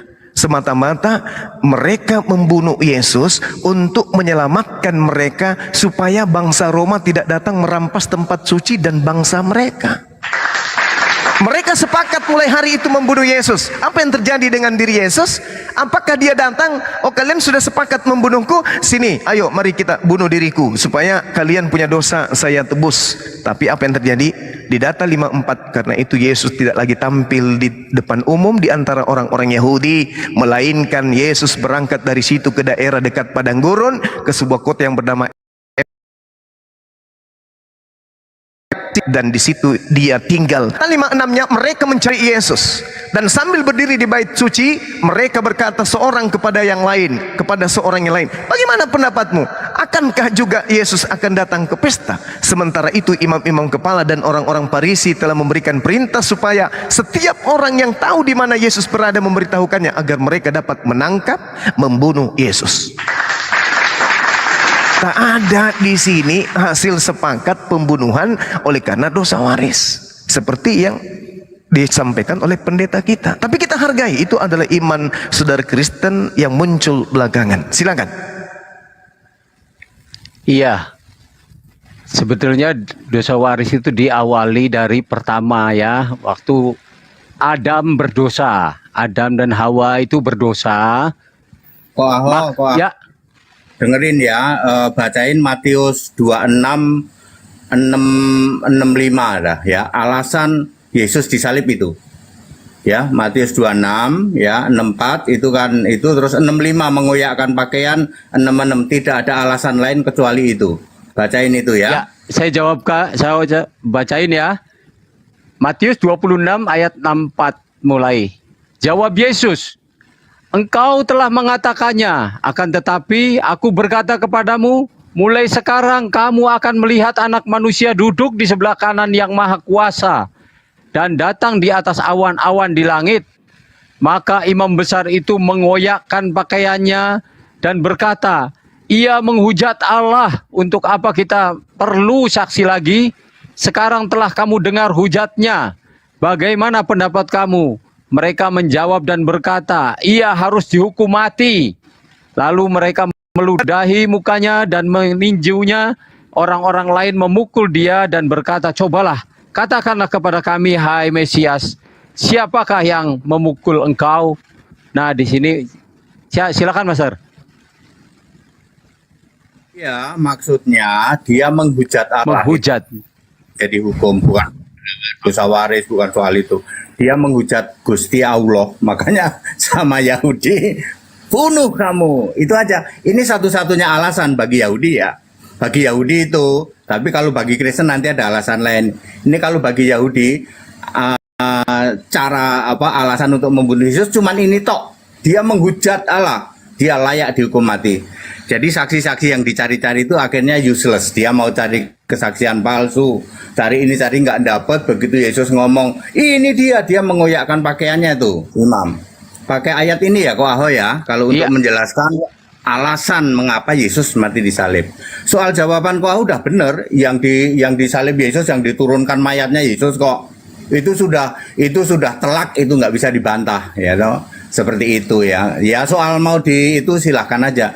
Tapi Ko Aho lempeng aja pakai ayat-ayat ini aja. Ya, oke. Ya, terima kasih Master. Ya, silakan. Sebentar Gurunda. Ini Silakan. berarti Gurunda dikeroyok 2 ya, sampai Nggak masalah, masternya Nggak masalah. pendeta Saling umum mengingatkan. turun. Siap. Lanjut Gurunda. Saudara Jadi kita tadi saling Saya mengingatkan. melakukan ini Ada memang dua. kita sudah itu. Jangan sampai nanti melebar kemana-mana ya. Padahal itu pakai satu ayat sudah cukup sebenarnya. Gitu loh. Efisien juga. Efisien kami ini kan pakai sistem 1 menit. Setiap pertanyaan 1 menit. Pakai ayat yang nancep, langsung stop, langsung. Oh iya udah. Alasannya apa? Tadi kan nyari alasan toh. Itu alasannya. Menghujat Allah. Dia koyakkan pakaiannya. Mati kau. Nah, cukup sebenarnya. Siap, gitu loh. mantap Pak Pendeta Henry ya. Silakan Gurunda. Baik. Jadi cerita yang muncul kemudian di Matius 26 itu adalah cerita setelah di persidangan. Sedangkan siasat palsu dan kesaksian-kesaksian palsu memang tadi saya sudah jelaskan. Di dalam Yohanes ini kemudian mereka sudah bersepakat lebih dulu nih. Bersepakat, mulai hari itu mereka bersepakat kemudian untuk membunuh Yesus. Makanya Pilatus mengatakan bahwasanya saya tidak menemukan kesalahan pada orang ini. Kalau dikatakan bahwasanya ketika ditanya imam besar berdiri dan berkata, tidakkah engkau memberi jawaban atau atas tuduhan-tuduhan saksi-saksi ini terhadap engkau? Yesus diam. Lalu imam besar berkata kepadanya, demi Allah yang hidup, katakan kepada kami, apakah engkau Mesias? Kalau Yesus itu adalah Mesias, apakah dia menghujat? Kalau Yesus mengaku sebagai anak Allah, apakah dia menghujat? Tidak. Engkau telah mengatakannya, akan tetapi aku berkata kepadamu, mulai sekarang kamu akan melihat anak manusia duduk di sebelah kanan yang maha kuasa dan datang di atas awan-awan di langit. Apa yang jadi masalah bagi orang Yahudi? Elia, Henok, Kores mengalami hal yang sama. Apakah Henok, Elia itu kemudian menghujat? Tidak. Justru mereka lebih dulu daripada Yesus. Mereka adalah anak manusia yang kemudian naik ke atas surga. Nah, sekarang permasalahannya di situ dikatakan mereka menyerahkan Yesus karena dengki. Di mana tertulis Matius 27 nomor 13. Jadi alasan-alasan ini dibuat-buat. Pilatus memang mengetahui bahwa mereka semua telah menyerahkan Yesus karena dengki. Pilatus yang sedang duduk di kursi pengadilan, istrinya mengirim pesan kepadanya, jangan engkau mencampuri perkara Yesus. Yesus itu orang benar, sebab karena dia aku sangat menderita dalam mimpi tadi malam. Jadi kemudian Yesus dihukum mati ketika ditanya, wahai semuanya, yang mana yang harus kuserahkan? Yesus Barabas ataukah Yesus Kristus? Mereka semua mengatakan, Yesus Barabas bebaskan, Yesus salibkan. Kenapa mereka mau menyalibkan Yesus? Kan tadi kita sudah baca Yohanes. Bukan menghujat. Bukan menghujat Allah. Karena kalau hanya dikatakan anak manusia, loh, dia mengaku anak manusia, kecuali dia mengatakan mulai sekarang kamu akan melihat anak Elohim. Kan dia mengatakan anak manusia. Bukan anak Elohim. Anak manusia berarti Henok, Elia, Kores juga anak manusia, dan juga terangkat ke langit dengan awan-awan. Jadi itu hanya alasan yang dibuat-buat. Matius 26 nomor 59 kan sudah dibacakan di atas di sebelumnya. Apa yang dikatakan? Imam-imam kepala malah seluruh mahkamah agama mencari kesaksian-kesaksian palsu terhadap Yesus supaya ia dapat dihukum mati. Makanya ada alasan itu menghujat, padahal Yesus tak menghujat. Itu cuma alasan-alasan supaya Yesus itu dibunuh. Silakan. Iya, itu kan jelas tadi ayatnya ya, bahwa karena mereka Yesus mengaku bahwa anak manusia akan duduk di sebelah kanan yang maha kuasa yang akan datang dari awan-awan langit di langit. Itulah yang menjadi kemarahan atau menjadi bukti bahwa penghujatan ini telah nyata. Gak perlu lagi saksi-saksi palsu yang disediakannya. Bahwa anak Ya. manusianya A-nya huruf besar, M-nya huruf besar, ini nggak sama dengan Elia, nggak sama dengan kita-kita. Anak manusia A huruf besar, M huruf besar. Ini beda dengan anak manusia biasa. Kok Ahok mesti tegas kalau ngomong ini anak manusia, A-nya huruf besar, M-nya huruf besar. Ini bukan sembarang anak manusia. Silakan. Ya, di sini anak manusianya huruf besar, A huruf besar, M huruf besar. Baik. Tapi pernahkah saya ya, Bang ya, pernahkah kemudian saudara-saudara saya ini menyadari bahwa di dalam kitab saudara di situ tidak pernah kemudian Yesus mengaku sebagai manusia Tuhan. Sedangkan ada data di dalam kitab saudara yang kemudian yang menerangkan bahwa Tuhan manusia atau manusia Tuhan, dan itu tidak merujuk kepada huruf besar huruf kecil. Tidak ada hubungannya dengan huruf besar huruf kecil di situ. Kenapa kemudian giliran Yesus mengatakan dirinya anak manusia kecil, sedangkan sudah tertulis imam-imam kepala malah seluruh mahkamah agama mencari kesaksian palsu terhadap Yesus supaya ia dapat dihukum mati. Nah, imam kepala inilah kemudian yang melakukan kesaksian, tetapi mereka tidak memperolehnya walaupun tampil banyak saksi dusta. Tetapi akhirnya tampil 2 orang yang mengatakan orang ini berkata, aku dapat merubuhkan bait Allah dan membangunnya kembali dalam 3 hari. Nah, tuduhan-tuduhan atas saksi-saksi inilah yang kemudian menjadikan Pilatus memberikan pernyataan bahwa mereka menyerahkan Yesus karena dengki, bukan karena adanya unsur kesalahan. Itu dijelaskan Matius 27 nomor 18-nya. Catatannya jelas itu. Catatannya jelas. Coba saudara-saudara saya ini, kenapa kemudian Pilatus menerangkan bahwa mereka menyerahkan Yesus karena dengki, bukan karena ada faktor kesalahan? Silakan. Iya, tadi kalau Yesus dibiarkan, nanti banyak orang yang mengikuti Yesus. Banyak orang yang percaya kepada Yesus, dibuktikan waktu yang tidak lama saja sudah ribuan orang, bahkan hampir menguasai seluruh wilayah itu. Jadi otomatislah siapapun kalau di organisasi atau apapun, kalau ada yang persaingannya muncul, pasti ada kemarahan di situ. Ya, gitu, Ustadz. Iya, maksudnya gimana? Gimana, Bang? Maksudnya gimana tuh? Iya kan, Yesus kan gempar tuh namanya di situ. Iya kan, semua orang mengikut dia. Kemanapun dia pergi, mereka mengikutinya. Bahkan sampai menyeberang danau, menyeberang lautan waktu itu ya, disebutnya ya. Mereka mengikutinya. Kemanapun Yesus berada, dimanapun Yesus berada, mereka berduyun-duyun dan berkerumun mengikuti dia dan mendengarkan dia. Jadi otomatis kan orang-orang ahli ulama waktu itu merasa kaget gitu kan, bahwa Yesus sendiri bisa mengadakan mujizat segala macam yang bisa dibuktikan oleh semua orang yang di sekitar itu. Baik, Pak, baik. Ya. Jadi terkait dengan mukjizat, kan tadi saya sudah membacakan Yohanes 11. Banyak di antara orang Yahudi yang datang melawat Maria dan menyaksikan sendiri apa yang dibuat Yesus. Mereka percaya kepadanya. Yesus melakukan mukjizat. Kemudian ada di antaranya melapor ke imam kepala, orang-orang Farisi, kemudian memanggil mahkamah agama. Mereka berkumpul. Apa yang harus kita buat? Mukjizat. Apabila kita biarkan, nah tuh, apabila kita biarkan, maka dia akan semakin banyak orang yang percaya kepadanya, dan orang-orang Roma akan datang merampas tempat suci kita dan serta bangsa kita. Maka mereka harus sepenuhnya membuat suatu tindakan-tindakan untuk menghentikan Yesus. Apa yang harus kita perbuat? Apabila kita biarkan, maka orang Roma akan datang merampas tempat suci dan bangsa kita. Oleh karena itu, mereka tidak ingin ini terjadi.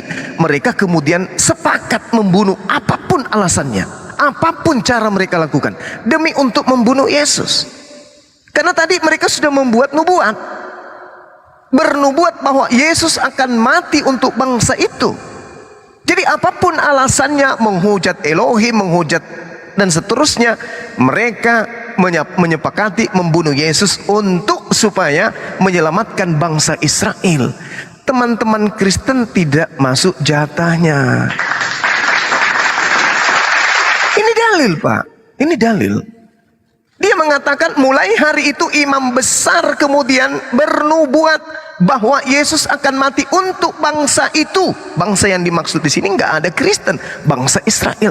Dan bukan untuk bangsa itu saja, tetapi untuk mengumpulkan dan mempersatukan anak-anak Elohim yang bercerai-berai. Maksudnya baca Yehezkiel 5 nomor 12. Bani Israel dibuat bercerai-berai.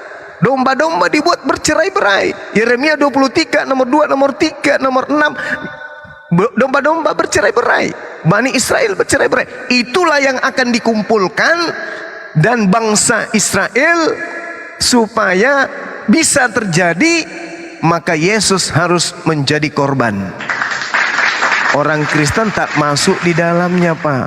Orang Kristen harus membuat cara-cara baru nih supaya Yesus ini juga mati di atas tiang salib, Kristen juga dapat jatah. Tapi sayangnya pada saat disepakati pembunuhan terhadap Yesus, tak ada satupun jatah untuk Kristen. Maka Kristen harus muncul apabila mau menjadikan kejadian ini sebagai kejadian yang diperuntukkan untuk Kristen. Kristen pun harus memasukkan data-data bahwa Yesus mati untuk kami juga. Dengan cara apa? Yang tadi itu, menghujat Elohim, dosa waris dan seterusnya. Padahal kalau Bapak membawa dosa waris di kitab Kejadian, itu hanya tertera di dalam Roma 5 nomor 12. Lagi-lagi kitab Roma tidak menjadi acuan terjadinya penyaliban. Roma ditulis belakangan. Begitu, Pak. Silakan. Iya. Ya, itulah jelas. Padahal kenapa Yesus waktu itu untuk orang Israel? Karena Yesus masih fisik. Tapi setelah dia bangkit dari kematian, dia mengutus murid-muridnya, pergilah, jadikanlah semua bangsa muridku. Baptislah mereka. Jadi siapa yang percaya dibaptis dan diselamatkan. Sesuai dengan waktu awal, waktu Yesus baru datang sebagai anak manusia, waktu bayi itu kan, karena begitu besar kasih Allah akan dunia ini sehingga ia mengaruniakan anaknya yang tunggal supaya barang siapa yang percaya kepadanya tidak binasa melainkan beroleh hidup yang kekal. Nah, sejak itulah umat-umat Israel itu percaya kepada Yesus yang fisik. Tapi kita yang Kristen sekarang ini mengimani Yesus yang adalah Allah, bukan mengimani Yesus yang adalah fisik, manusia atau anak Maria. Waktu itu tidak, zaman kita sudah berbeda.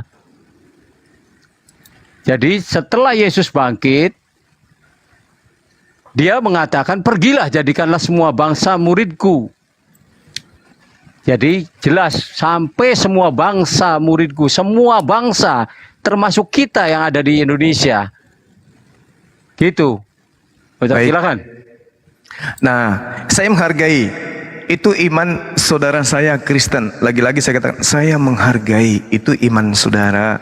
Iman yang muncul belakangan, yang tidak menjadi dasar pijakan penyaliban. Kalau ini dipaksakan, Pak, nanti berat jadinya. Kenapa saya katakan berat? Kalau Matius 28 ini dijadikan sebagai acuan, sampai kepada data 20, nanti iman Kristen mentok lagi di situ. Kenapa saya mengatakan ajarlah mereka melakukan segala sesuatu yang kuperintahkan kepadamu. Ini bukti bahwa Yesus ini tidak diutus untuk orang Kristen. Karena kalau ini murid Yesus yang benar-benar disuruh ke seluruh bumi membaptis dalam nama Bapa, Anak dan Roh Kudus, tidak akan sampai kepada kekristenan. Kenapa? Murid-murid hanya diperintahkan, hanya diajarkan melakukan segala sesuatu yang diperintahkan. Murid Yesus tidak pernah diperintahkan, mohon maaf, masuk ke gereja, ibadah hari Minggu, menyembah Yesus. Tidak pernah diajarkan. Makan babi, tidak disunat, menyembah Yesus, dan tidak pernah diajarkan itu, tidak pernah. Dan ajarlah mereka melakukan segala sesuatu yang telah kuperintahkan kepadamu. Nah, hari ini para pendeta mengajarkan orang-orang Indonesia menyembah Yesus. Tolong tunjukkan mana perintah Yesus kepada muridnya agar muridnya ke seluruh dunia mengajar orang untuk menyembah dirinya. Jadi akan semakin apa? Makanya saya katakan pun dari awal memang sudah keliru. Ini Al-Quran yang menjelaskan kepada kami. Wa makaru, mereka membuat tipu daya, mereka membuat makar. Wa makarallah, Allah membalas makar mereka. Wallahu khairul makirin, dan Allah adalah sebaik-baiknya pembalas tipu daya yang mereka buat. Nah, coba kita telaah. Kita kan orang berilmu nih, orang berpendidikan. Oh iya ya, hari ini saya mengajak jemaat saya nyembah Yesus. Ada perintahnya enggak? Sementara ketika saya dialog dengan Bang Suma, Matius 28 nomor 19 masih ada nomor 20-nya, endingnya di situ. Dan ajarlah mereka melakukan segala sesuatu yang telah kuperintahkan kepadamu. Nah, ini bahaya. Ditambah lagi Yohanes 14:31. Ini kita semakin jauh. Kalau saya sebagai Kristen, saya semakin jauh jadi dari Yesus jadinya. Kenapa? Karena di situ diterangkan dengan sangat jelas.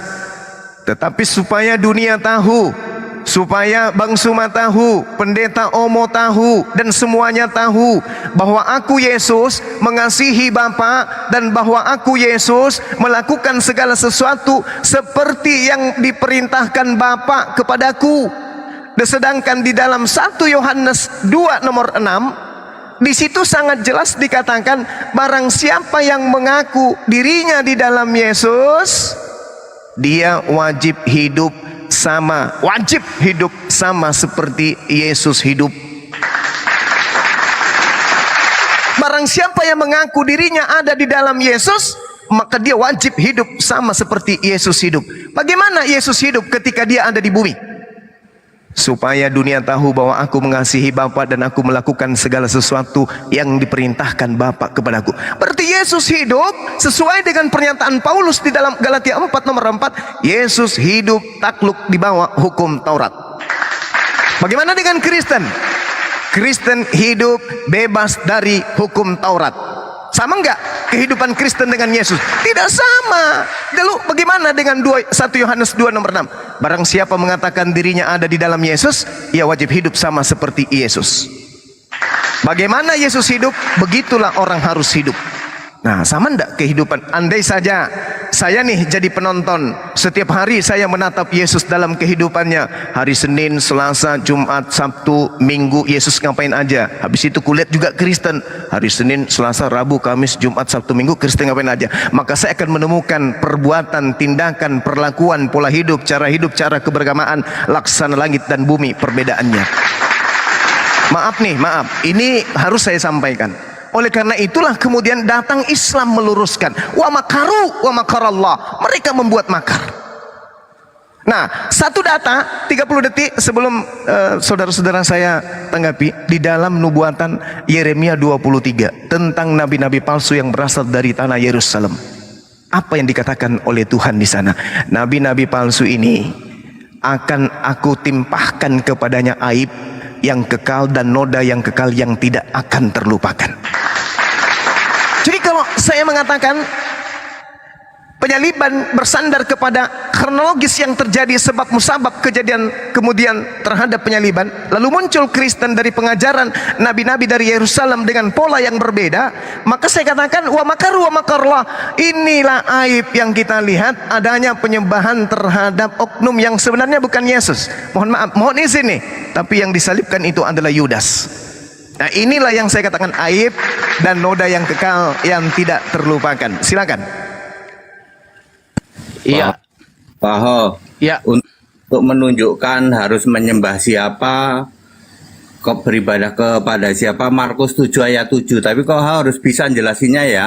Markus 7 ayat 7 bacain dan ditekankan beribadah ke siapa coba. Menyembah beribadah ke siapa?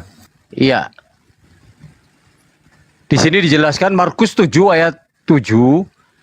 Percuma mereka beribadah kepadaku, sedangkan ajaran yang mereka ajarkan ialah perintah manusia. Sangat jelas di sini Yesus berkata, percuma kamu beribadah kepadaku. Yesus sendiri yang ngomong. Kepada siapa kok Aho? Kepada Jelaskan Yesus. beribadah itu kepada siapa? Kepada Yesus langsung. Kepadaku. Ku itu Kepadaku. siapa? Ku Ku itu Yesus. siapa? Ku Yesus. Iya, clear udah pakai ayat itu, clear. Udah Pak? Ya, Udah ya? Atau gimana? Ada tambahan silakan. Kalau masih ada tambahan silakan. ya, sejak awalnya kan waktu ya. Ini soal tadi ya, soal memerintahkan halal dan haram. Kita bacakan juga di Kisah Rasul 10 ayat 15 mengenai halal dan haram ya. Silakan. Kedengaran pula untuk kedua kalinya suara yang berkata kepadanya, apa yang dinyatakan halal oleh Allah tidak boleh engkau menyatakan haram. Ini Yesus sendiri yang berkata. Akulah Allah. Aku menyatakan bahwa tidak boleh engkau menyatakan haram. Makanan yang sudah dikatakan halal oleh Allah tidak boleh dikatakan haram. Nah, untuk menyembah Yesus, Yesus sendiri mengajarkan waktu Yesus dicobai iblis ada di Matius 4 ayat 10 berkata begini. 4 ayat 10. Maka berkatalah Yesus kepada iblis, enyahlah iblis, sebab ada tertulis, engkau harus menyembah Tuhan Allahmu dan hanya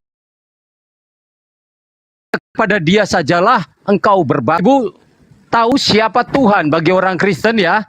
Sudah tahu siapa Tuhan Allah orang Kristen itu? Yang tadi saya sudah jelaskan bahwa Yesus yang kamu salib sudah menjadi Tuhan dan Kristus. Artinya Yesus yang kamu salib itu sendiri yang harus dipuji. Sebutin Wahyu 1 ayat 8. Kau kan nyebutin Matius 4:10. Ya. Sembahlah Tuhan Allah. Siapa Tuhan Allah? Wahyu 1 ayat 8. Wahyu 1 ayat 8. Aku adalah Alfa dan Omega. Firman Tuhan Allah yang ada, yang sudah ada, yang akan datang, yang maha kuasa.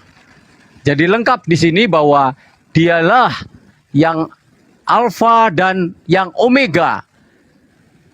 Yang sudah ada, dan yang akan datang, yang maha kuasa. Sangat lengkap sekali di sini ya Pak Ustadz. Silakan. Baik. Saya ambil dari belakang, Pak. Kalau Wahyu 1 nomor 8, tangkisannya itu sangat mudah.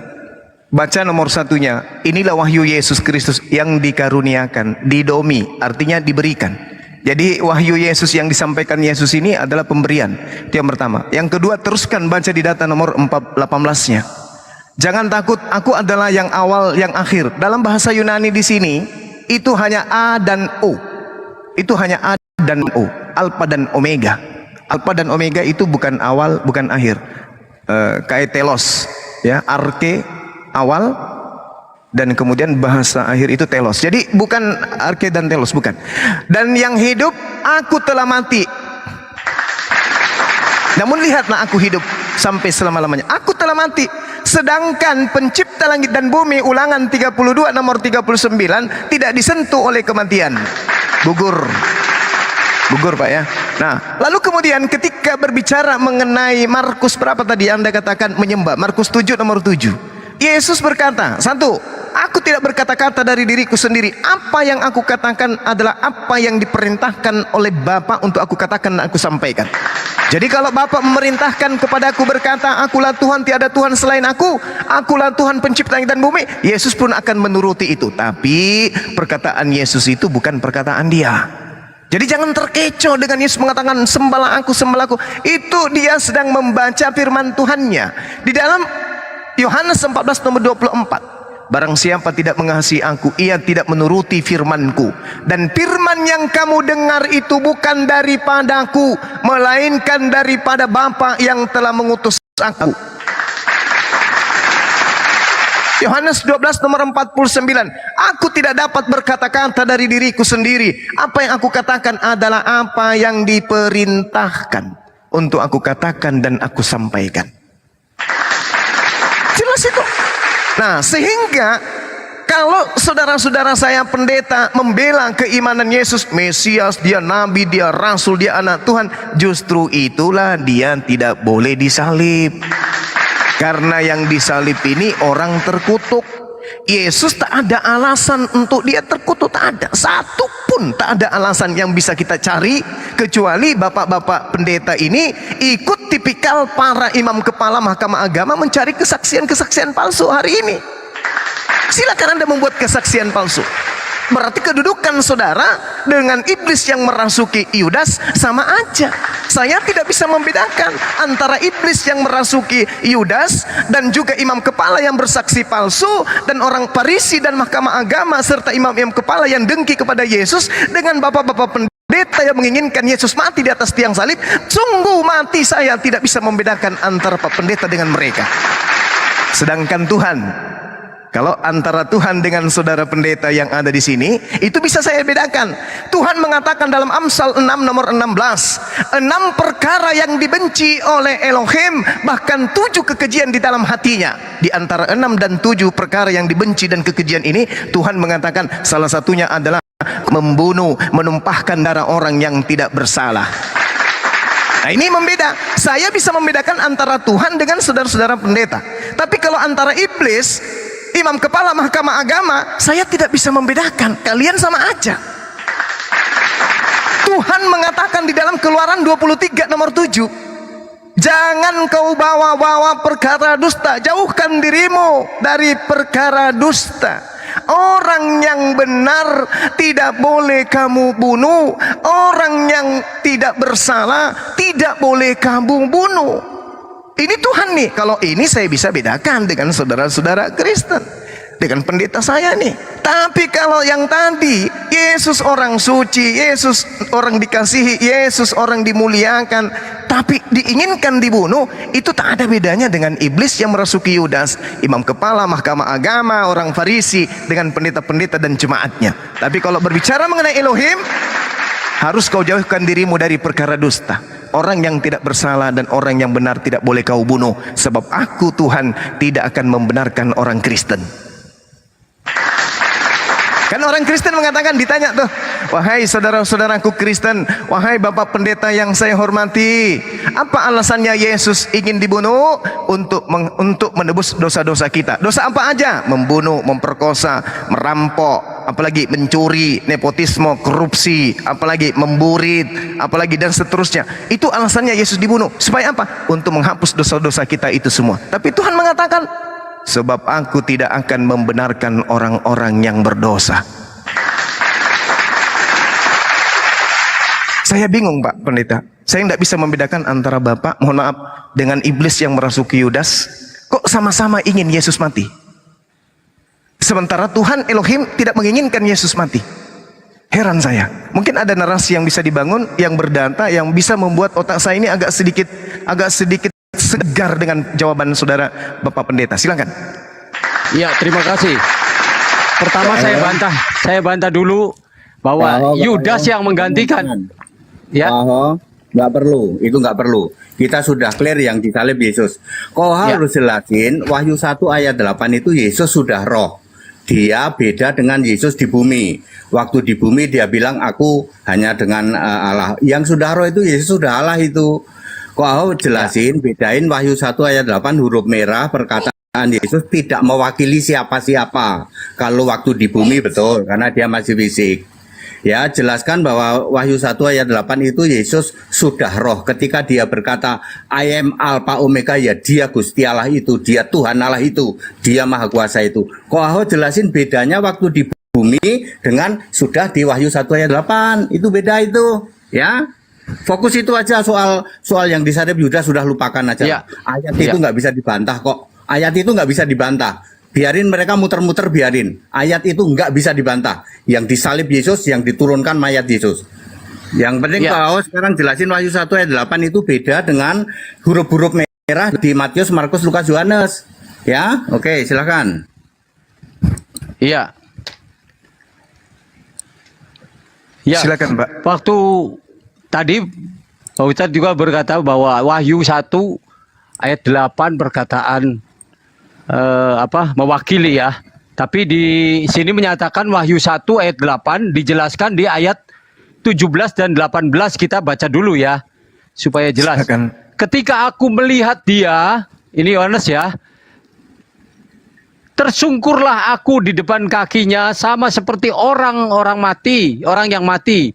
Tetapi ia meletakkan tangan kanannya di atasku lalu berkata, jangan takut, aku adalah yang awal dan yang akhir. Ini Yesus sendiri yang berkata kepada Yohanes. Dan yang hidup, aku telah mati, lihatlah aku hidup sampai selama-lamanya. Dan aku memegang segala kunci maut dan kerajaan maut. Dia sudah menjadi Allah, maka Yesus berkata, akulah Alfa dan Omega, yang awal dan yang akhir ini, yang maha kuasa. Jadi jelas, kalau yang maha kuasa itu bukan manusia lagi. Nggak ada manusia yang maha kuasa. Jadi dia adalah Allah yang harus dipuji selama-lamanya. Sebab sesuai dengan Yudas 1, dia adalah Allah yang esa, Allah yang benar, Allah yang maha kuasa. Saya bacakan di Yudas 1 ayat 25. Allah yang esa, juru selamat kita oleh Yesus Kristus, Tuhan kita. Bagi dialah kemuliaan, kebesaran, kekuatan, dan kuasa sebelum segala abad, sekarang sampai selama-lamanya. Jadi sejak awal sampai akhir dan selama-lamanya ini adalah Yesus sendiri. Jelas, sangat jelas bahwa dijelaskan juga di Yohanes 1 Yohanes 5 ayat 20. Akan tetapi kita tahu bahwa anak Allah telah datang dan telah mengaruniakan pengertian kepada kita supaya kita mengenal yang benar. Dan kita ada di dalam yang benar. Di dalam anaknya Yesus Kristus. Dia adalah Allah yang benar dan hidup yang kekal.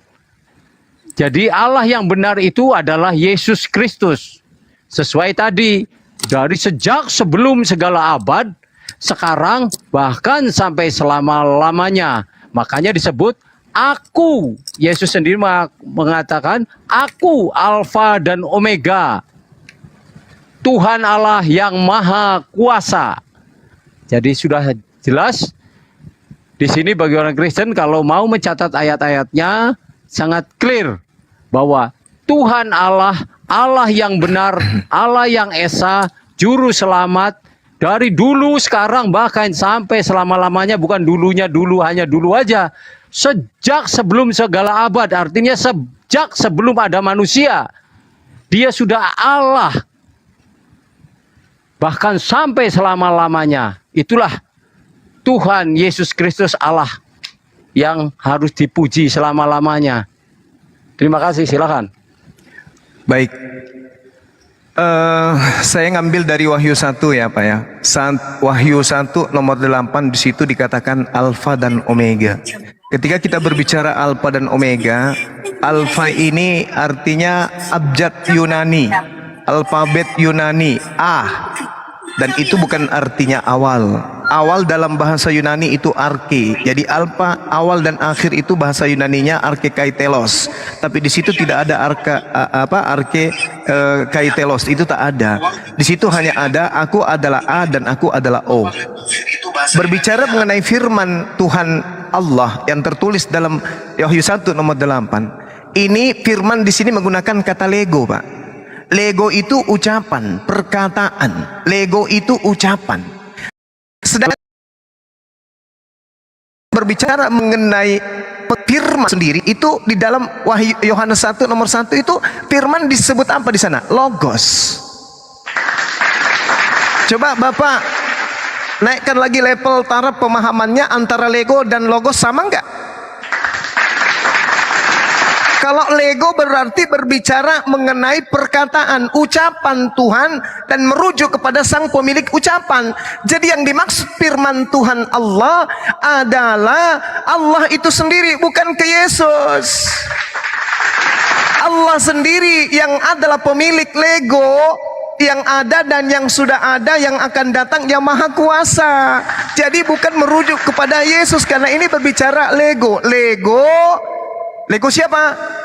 Lego siapa? Lego Korius Theos. Itu jelas Pak. Berbeda dengan Hologos, kemudian Hologos itu berubah menjadi Theos, itu beda. Logos dalam perspektif kalam itu berbeda dengan Logos dalam perspektif kalam itu berbeda dengan Lego dalam perspektif apa yang muncul kepada Theos, yang pada Kurios. Lego itu adalah ucapan perkataan sang pemilik. Sedangkan kalau Logos itu bisa kalam, berupa sifat yang melekat pada diri sang pemilik tadi. Nah, mari kita buktikan. Kalau saudara pendeta yang saya hormati mendudukkan ucapan Yesus yang ada di Wahyu 1 nomor 8 ini sebagai dasar pijakan bahwa Yesus itu adalah Tuhan, sekali lagi saya katakan, dikatakan di dalam Wahyu 1 yang tadi nomor 18-nya. Akulah yang akhir, jangan kamu takut, akulah yang awal dan akulah yang akhir dan yang hidup dan yang telah mati. Sedangkan kalau berbicara mengenai pencipta langit dan bumi, itu tidak pernah mati dan tidak pernah tersentuh oleh kematian. Di dalam 1 Timotius 6 nomor 16 jelas dikatakan di sana bahwa Tuhan pencipta langit dan bumi itu Atanasia. Atanasia artinya tidak dapat binasa, tidak dapat mati, tidak takluk kepada maut. Sementara Yesus maut, kena dia mati Pak. Jadi bukan merujuk kepada Yesus tuh. Nah, lalu kemudian berbicara mengenai ketuhanan, saudara mengatakan waktu di dunia, yes, tapi setelah sekarang dia sudah roh. Sayangnya data itu kemudian dibantah oleh kitab saudara sendiri. Yesus datang sebagai manusia, 2 Yohanes 1 nomor 7. Naik ke langit sebagai manusia, Yohanes 3 nomor 13. Duduk di surga di samping Bapa juga sebagai manusia, Markus 14:62. Turun untuk yang kedua kalinya juga sebagai manusia, Matius 16 nomor 27. Menghakimi manusia pun di akhir zaman, Yohanes 5 nomor 27 juga sebagai manusia. Dan bahkan dikukuhkan di dalam Ibrani 13 nomor 8, Yesus sama aja kemarin, hari ini, dan bahkan selama-lamanya. Yesus tidak akan pernah berubah. Bahkan dikatakan di dalam 2 Korintus 15 nomor 28, Yesus menaklukkan dirinya sendiri sebagai manusia. Hilang Yesus itu Pak, hilang Yesus. Dia menaklukkan dirinya sendiri, lenyap dia karena dia hanya seorang ciptaan. Nah, kemudian ketika berbicara mengenai apa yang saudara sampaikan tadi terkait bahwa dia ini, dia itu dan seterusnya, sekali lagi saya katakan, semakin Anda meninggikan derajat Yesus, semakin haram hukumnya dia dihukum oleh tentara Romawi. Karena yang dihukum hanya orang terkutuk. Ingat Ulangan 11, Ulangan 21, nomor 22, nomor 23. Yang dihukum ini adalah orang yang terkutuk. Kira-kira nih, kalau saya minta dengan kerendahan hati, tolong tunjukkan kepada saya apa yang menyebabkan Yesus terkutuk dan dikutuk oleh Elohim karena dosanya setara dengan hukuman mati. Ada enggak nih? Tentu tidak. Makanya saudara saya yang saya sayang, pendeta HTD, jangan pedulikan itu udah tutup. Ini sekarang kita masa rohnya Yesus sekarang, jangan pedulikan itu. Kenapa? Karena memang gak ada alasannya Yesus ini dibunuh. Kristen muncul kemudian membuatkan alasan-alasan pembunuhan supaya menggiring manusia menyembah Yesus, menuhankan Yesus. Padahal kalau kita ingin jujur, sekali lagi, yang mati di atas tiang salib itu Yudas. Saya ingin kali membuktikan itu. Kalau misalnya pendeta Omo mau mengetahui bahwa bukti akurat Yudas yang disalibkan. Tapi kalau digiring ke Yesus rohani, Yesus roh ya mungkin mana lagi? Silakan Pak. Iya, tadi sudah paten menurut saya ya.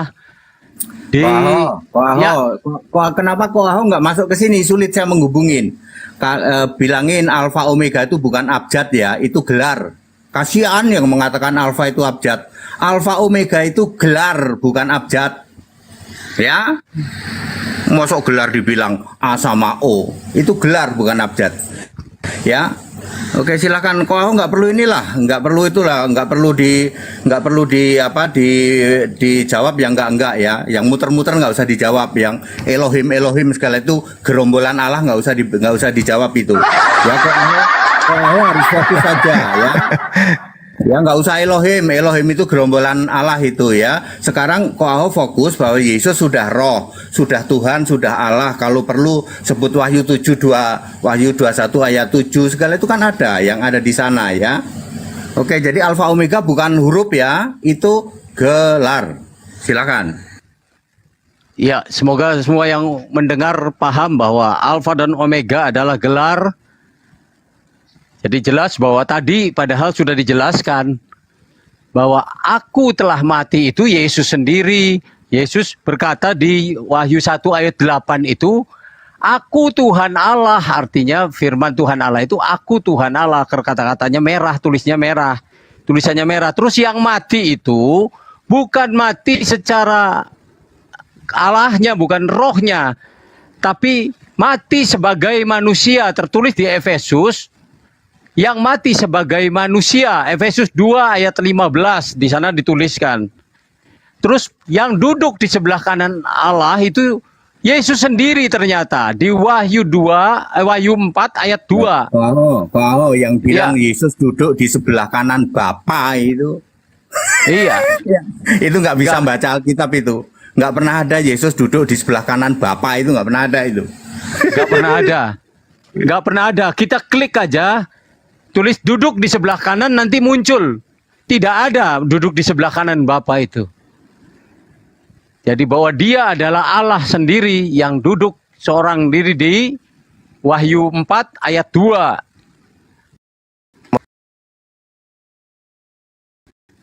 Di sana juga Yesus itu bukan tidak berlaku dalam kerajaan Allah. Dalam surga itu ada tertulis di 1 Korintus 15 ayat 55 ayat sebentar. 1 Korintus 15 ayat berapa itu? 2 Korintus apa? Sebentar. 2 Korintus 15. 1 Korintus ya. Oh, 1 Korintus 15. 1 Korintus 15, betul ya? Darah dan daging tidak ada. Yesus masih manusia di surga. Dia nggak bisa baca Alkitab itu. Nah itu. Jadi Yesus sudah roh, sudah Allah di surga. Duduk seorang di Wahyu 4 ayat 2. Jadi jelas darah dan daging itu tidak berlaku dalam kerajaan Allah. Jadi kalau orang mengaku Yesus duduk di sebelah kanan Bapa, nggak ada ayatnya. Yesus masih manusia, nggak ada ayatnya. Di surga masih manusia itu, nggak ada ayatnya. Yang jelas, Yesus sudah roh, sudah Allah yang duduk di tahta Allah itu sendiri, seorang diri. Makanya saya berkata, dari awal juga pernah kemarin itu berkata, coba kita baca di 1 Korintus 12 ayat 3. 1 Korintus 12 ayat 3. Karena itu aku mau meyakinkan kamu bahwa tidak ada seorang pun yang dapat berkata-kata dari roh Allah. Ingat, dari roh Allah dapat berkata, terkutuklah Yesus. Dan tidak ada seorang pun yang dapat mengaku Yesus adalah Tuhan selain dari Roh Kudus. Jadi kalau Anda tidak mengaku Yesus adalah Tuhan, berarti roh Anda beda. Kalau saya mengaku Yesus adalah Tuhan, Tuhan itu adalah Allah. Tertulis di Roma 10 ayat 12. Allah yang satu, Allah itu satu. Allah yang satu adalah Tuhan dari semua orang. Sangat jelas di sana, Roma 10 ayat 12. Allah yang satu. Jadi kalau ada Allah Tritunggal, Allah tiga, tapi tiga pribadi itu nggak ada ayatnya. Yang ada Allah yang satu itu adalah Tuhan dari semua orang. Siapa Tuhan itu? Di Kisah Para Rasul 16 ayat 31, makanya Paulus berkata, percayalah kepada Tuhan Yesus Kristus, dan engkau akan selamat, engkau dan seisi rumahmu. Sebab di kolong langit ini tidak ada nama lain yang olehnya kita dapat selamat. Jadi praktis, sangat praktis. Tidak ada nama lain di kolong langit. Kita kan masih ada di kolong langit. Bapak Ibu semua ada di kolong langit. Jelas, di sini jelas. Percayalah kepada Tuhan Yesus Kristus dan engkau akan selamat, engkau dan seisi rumahmu. Jadi kalau Anda menolak, silahkan ambil resikonya sendiri. Sebab di sana sudah tertulis, berbahagialah orang yang tidak kecewa dan menolak aku. Karena aku adalah Alfa dan Omega, yang awal dan yang akhir, yang maha kuasa. Allah yang esa, juru selamat. Tuhan kita. Jadi sangat clear sekali bahwa Tuhan Allahnya orang Kristen sangat jelas. Jadi kalau orang tidak mengaku Yesus adalah Tuhan, rohnya beda. Apalagi menentang atau mengutuk Yesus itu tidak ada. Makanya di Hosea 4 ayat 6 berkata, umatku binasa karena tidak mengenal Allah. Karena Allah orang Kristen. Allah orang Kristen punya nama, Yesus Kristus. Tidak ada di kolong langit ini nama lain. Hanya Yesus Kristus. Satu-satunya Allah. Roma 16 ayat 27. Di sana mengatakannya. Tidak ada Allah lain selain daripadaku. Jadi kata Yesus, kamu akan mati dalam dosamu jikalau kamu tidak percaya bahwa akulah Dia. Maka semua orang sebetulnya menerima kasih karunia Allah di bumi ini. Sebab ada tertulis kan, karena kasih karunia semua orang boleh menerima, orang jahat, orang berdosa, orang bisa sakti, bisa taat. Tapi untuk masuk surga, itu hanya iman kepada Yesus Kristus. Tidak ada seorang pun yang dapat masuk ke surga tanpa iman kepada Yesus. Sebab Yesus adalah dasar dari segala sesuatu. Iman adalah dasar dari segala sesuatu. Iman kepada siapa? Iman kepada Yesus Kristus. Tertulis di 1 Korintus 2 Timotius 3 ayat 15, 16 dan 17 bahwa Dialah yang harus kita imani supaya kita selamat. Tidak ada nama lain di kolong langit ini. Makanya setiap kalau iman pada Bapa sama iman pada Allah gerombolan selamat nggak? Lautan api itu, Pak Dede. Akan binasa. Tadi jelas sudah ditulis bahwa umatku binasa karena tidak mengenal Allah. Bapa dijadikan Allah, gerombolan Allah, Allah lain itu. Selain daripada Yesus itu kan tidak ada Allah lain di hadapanku. Jangan ada Allah lain di hadapanku, karena di kolong langit ini tidak ada nama lain. Dan semua lutut bertelut. Semua yang di langit, yang di bumi, yang di bawah bumi, sekalipun harus bertekuk lutut kepada Yesus Kristus. Apakah Yesus Kristus itu nama manusia? Iya, waktu diberikan Allah kepada manusia supaya kita mengenal Yesus Kristus adalah Allah yang sesungguhnya. Bahwa Yesus Kristus itu nama Allah. Allah yang benar. Allah yang maha kuasa. Allah yang Alfa dan Omega. Silakan. Iya, Pendeta Omo, sudah berulang. Silakan Guru. Iya. Jadi kalau berbicara tak ada nama itu bohong. Nama Yesus itu dalam bahasa Ibrani disebut Yosua. Sebelum anak Maria dipanggil Yesus, Yosua itu lebih dulu asisten Musa sudah dinamai dengan Yosua, ya. Mengenai Kristus, Yesus Kristus, Yesusnya sudah diambil lebih dulu dari asisten Musa Yosua. Kristusnya lebih dulu diambil oleh Henok, Harun, Daud, Salomo, Saul. Jadi itu cara-cara yang dibangun kemudian. Nah, sekarang kita masuk ke dalam penjabaran saudara. Kenapa terlalu jauh Yesus harus menjadi Tuhan? Itu tadi. Karena saya tidak bisa membedakan antara Bapak dengan yang merasuki Yudas, orang Farisi, maka saya nggak bisa membedakan. Nah, tapi saudara tidak mau ke sana. Baik. Yang dikatakan kemudian di dalam Wahyu 1 nomor 8 yang tadi, itu kan ada pernyataannya di sana. Apa yang dikatakan Wahyu 1-nya? Firman Tuhan Allah. Firman Tuhan Allah itulah yang menceritakan tentang terdahulu dan terkemudian. Makanya di dalam kitabnya orang Yahudi diceritakan bahwasanya pencipta langit dan bumi itu terdahulu dan terkemudian. Bukan cerita yang terbangun kemudian.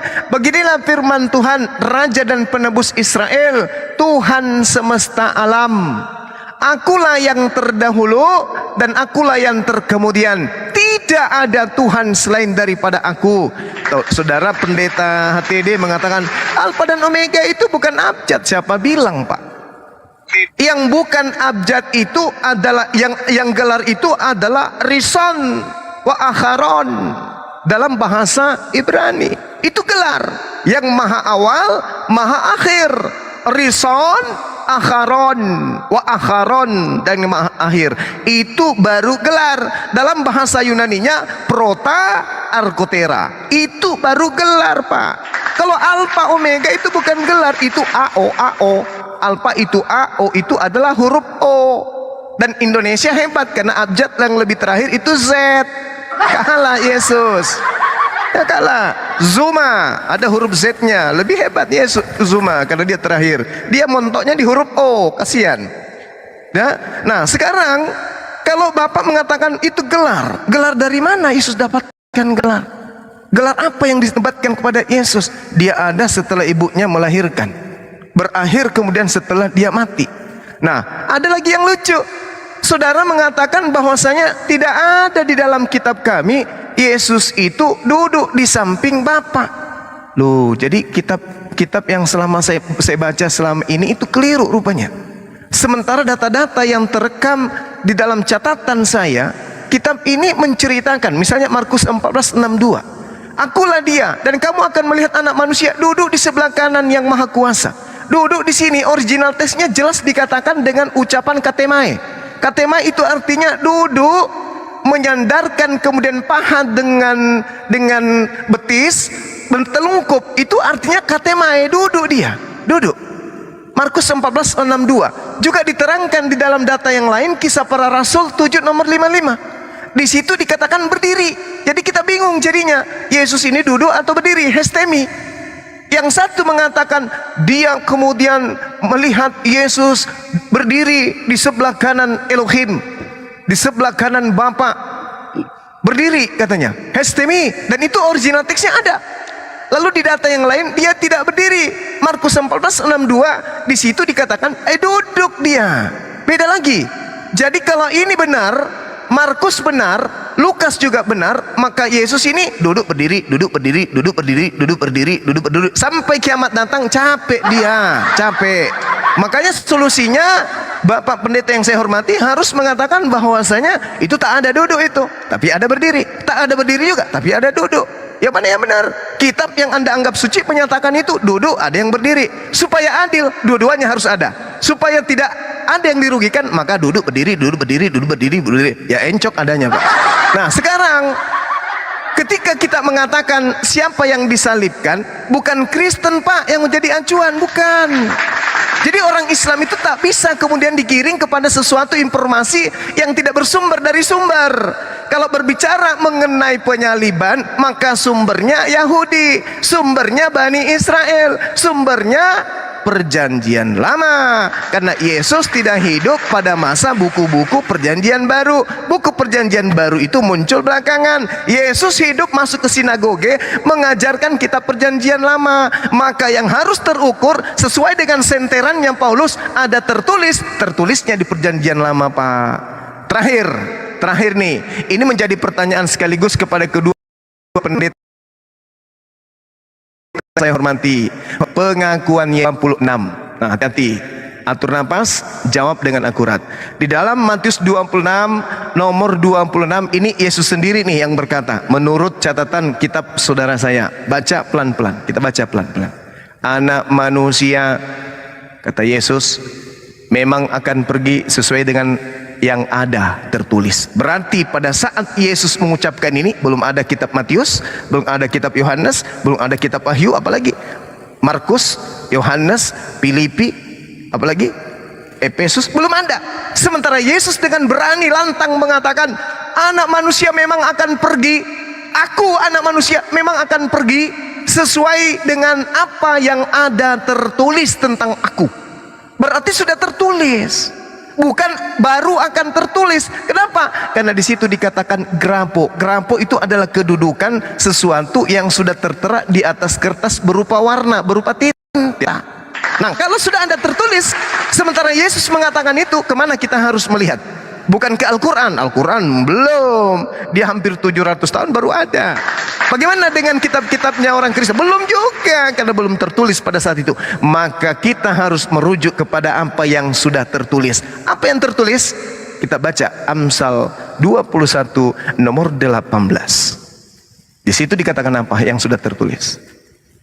21-nya di kitab Amsal yang sudah tertulis, orang fasik dipakai tebusan bagi orang benar, dan pengkhianat sebagai ganti orang yang jujur. Satu. Yang sudah tertulis yang lain dikatakan juga di dalam Amsal 11 nomor 8. Kita lihat Amsal 11 nomor 8. Jangan alergi Pak, karena ini kitabnya orang Kristen juga, katanya sih gitu. Orang benar diselamatkan dari kesukaran, lalu orang fasik menggantikannya. Siapa yang fasik? Yang makan suap. Mana dalilnya yang makan suap itu adalah orang fasik? Amsal 17 nomor 23. Apa yang diceritakan di sana?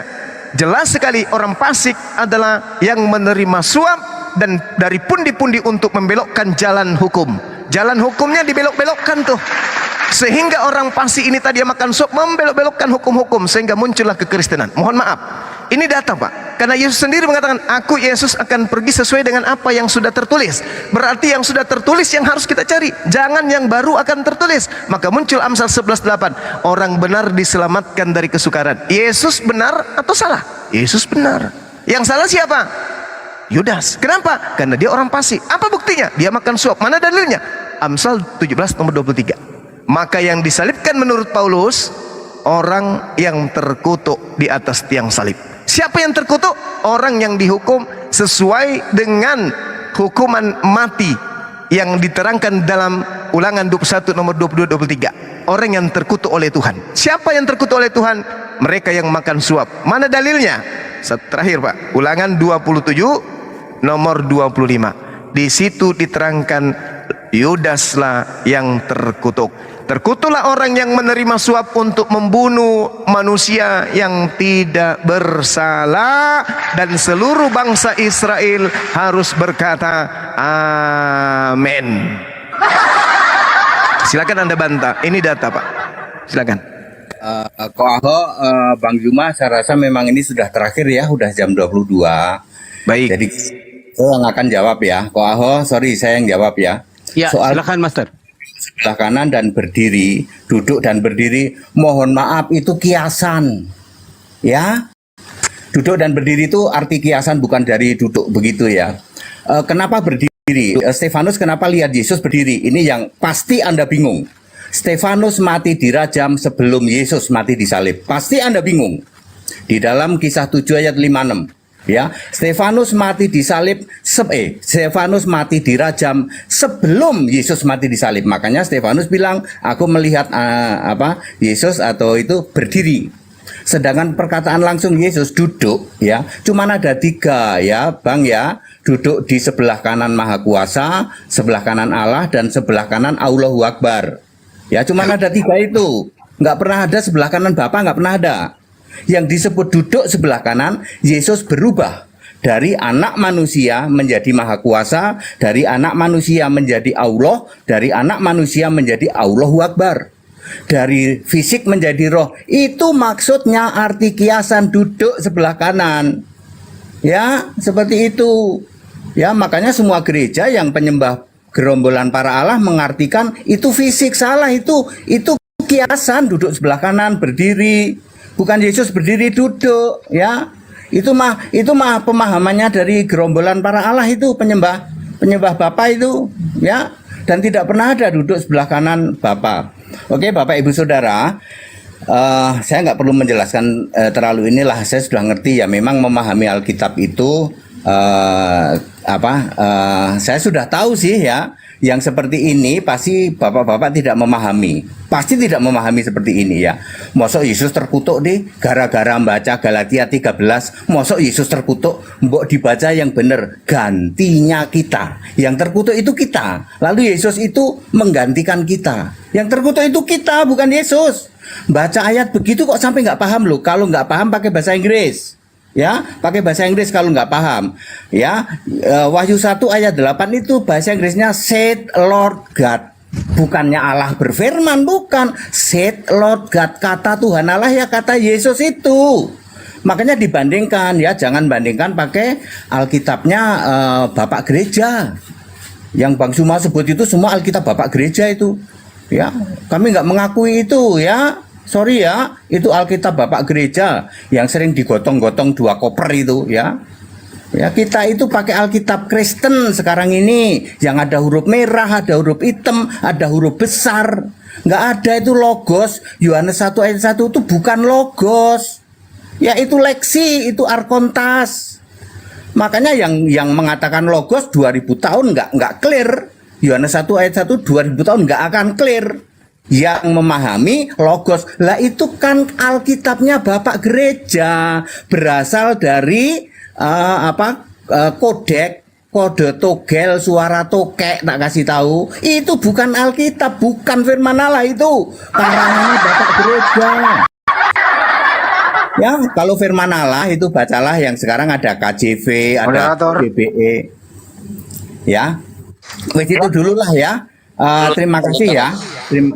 Terima kasih semua Kok Aho, terima kasih ya Kok Aho ya. Saya rasa sudah malam juga sih, dan Bang Yuma. Iya Pak. Terima Silakan, kasih Pak. juga Sama-sama. Handi Celebes juga si Valen. Terima kasih ya. Mohon maaf ya. Kita nggak apa-apa, tidak ketemu satu titik ya, memang tidak bisa ketemu. Tapi kami bersyukur ya, seperti inilah kami ya, seperti ini ya. Jadi terima kasih. Tapi acara belum beres Pak Pendeta, masih 15 menitan lagi, sabar dulu ya. Kasihan juga. Enggak pakai urat. Jadi sesi ini sekarang kita memberikan waktu untuk netizen yang budiman yang sudah menyaksikan kita untuk bertanya satu pertanyaan masing-masing kepada kedua belah pihak gitu. Nah, sebelum ke sana tadi kan udah closing dari Pak Pendeta. Silakan Gurunda closing ya mengenai topik. Baik. Ya, saya hanya ingin mengatakan bahwa kita menghargai itu iman saudara kita Kristen. Ya. Kemudian kita tetap teguh sebagai Muslim juga, kemudian menyatakan bahwa Nabi kita yang datang kepada Bani Israel tetaplah Nabi, tidak berubah menjadi Tuhan dan seterusnya. Dan memang Nabi kita ditolak pada zamannya. Kemudian tugas kita hanya menyampaikan dan memperingatkan. Bagi orang-orang yang mau mendengarkan peringatan silakan, yang tidak mau mendengarkan juga silahkan, tetap teguh terhadap pendirian iman. Kita beriman terhadap agama kita masing-masing. Kita jadikan sebagai acuan pelajaran terhadap iman kita masing-masing. Apa yang saya sampaikan menjadi edukasi kepada orang-orang Islam, dan yang Pak Pendeta sampaikan juga edukasi untuk saudara-saudara kita Kristen yang mengimani. Dan kepada saudara Kristen yang disampaikan oleh Pak Pendeta tadi bahwa itu ada kitab buatan, tolong jangan menjadi sakit hati, karena memang kenyataannya seperti itu sih, kan gitu ya. Saya kira begitu dari saya sebagai closing. Mudah-mudahan dialog seperti ini tetap bisa dilakukan, dilaksanakan kemudian. Terima kasih ya. Lanjut. Assalamualaikum warahmatullahi wabarakatuh dan semangat malam. Silakan Dos, kalau ada yang mau nanya. Masya Allah Gurunda, mantap closingnya. Terima kasih juga untuk Pak Pendeta dan Koh Ahok ya. Berikutnya kita masuk ke sesi yang hampir terakhir, yaitu sesi tanya jawab dari para netizen yang budiman yang menyaksikan dialog kita. Silakan Yang di atas mungkin Bang Hanis. Saya. Oke, silakan. Oke, makasih. Kepada kedua atau ketiga narasumber ya, sederhana kok ini mengenai topik ya.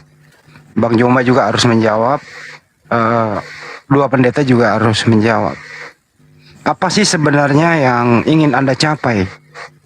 Sehingga di sini ada perbedaan sangat signifikan antara yang ada yang disalib dan tidak disalib. Kalau untuk Pak Pendeta, kenapa sih selalu yakin banget gitu loh? Ini kan anak kesayangan Bunda Maria, ini kan utusan Bapa dari surga. Apa yang melatar belakangi kedua pendeta sehingga ngotot sekali, bersikukuh, yakin sekali iman Anda itu bahwa Yesus Mesia atau Yesus anaknya Maria mati terkutuk di tiang salib. Kepada Bang Joma juga, kenapa?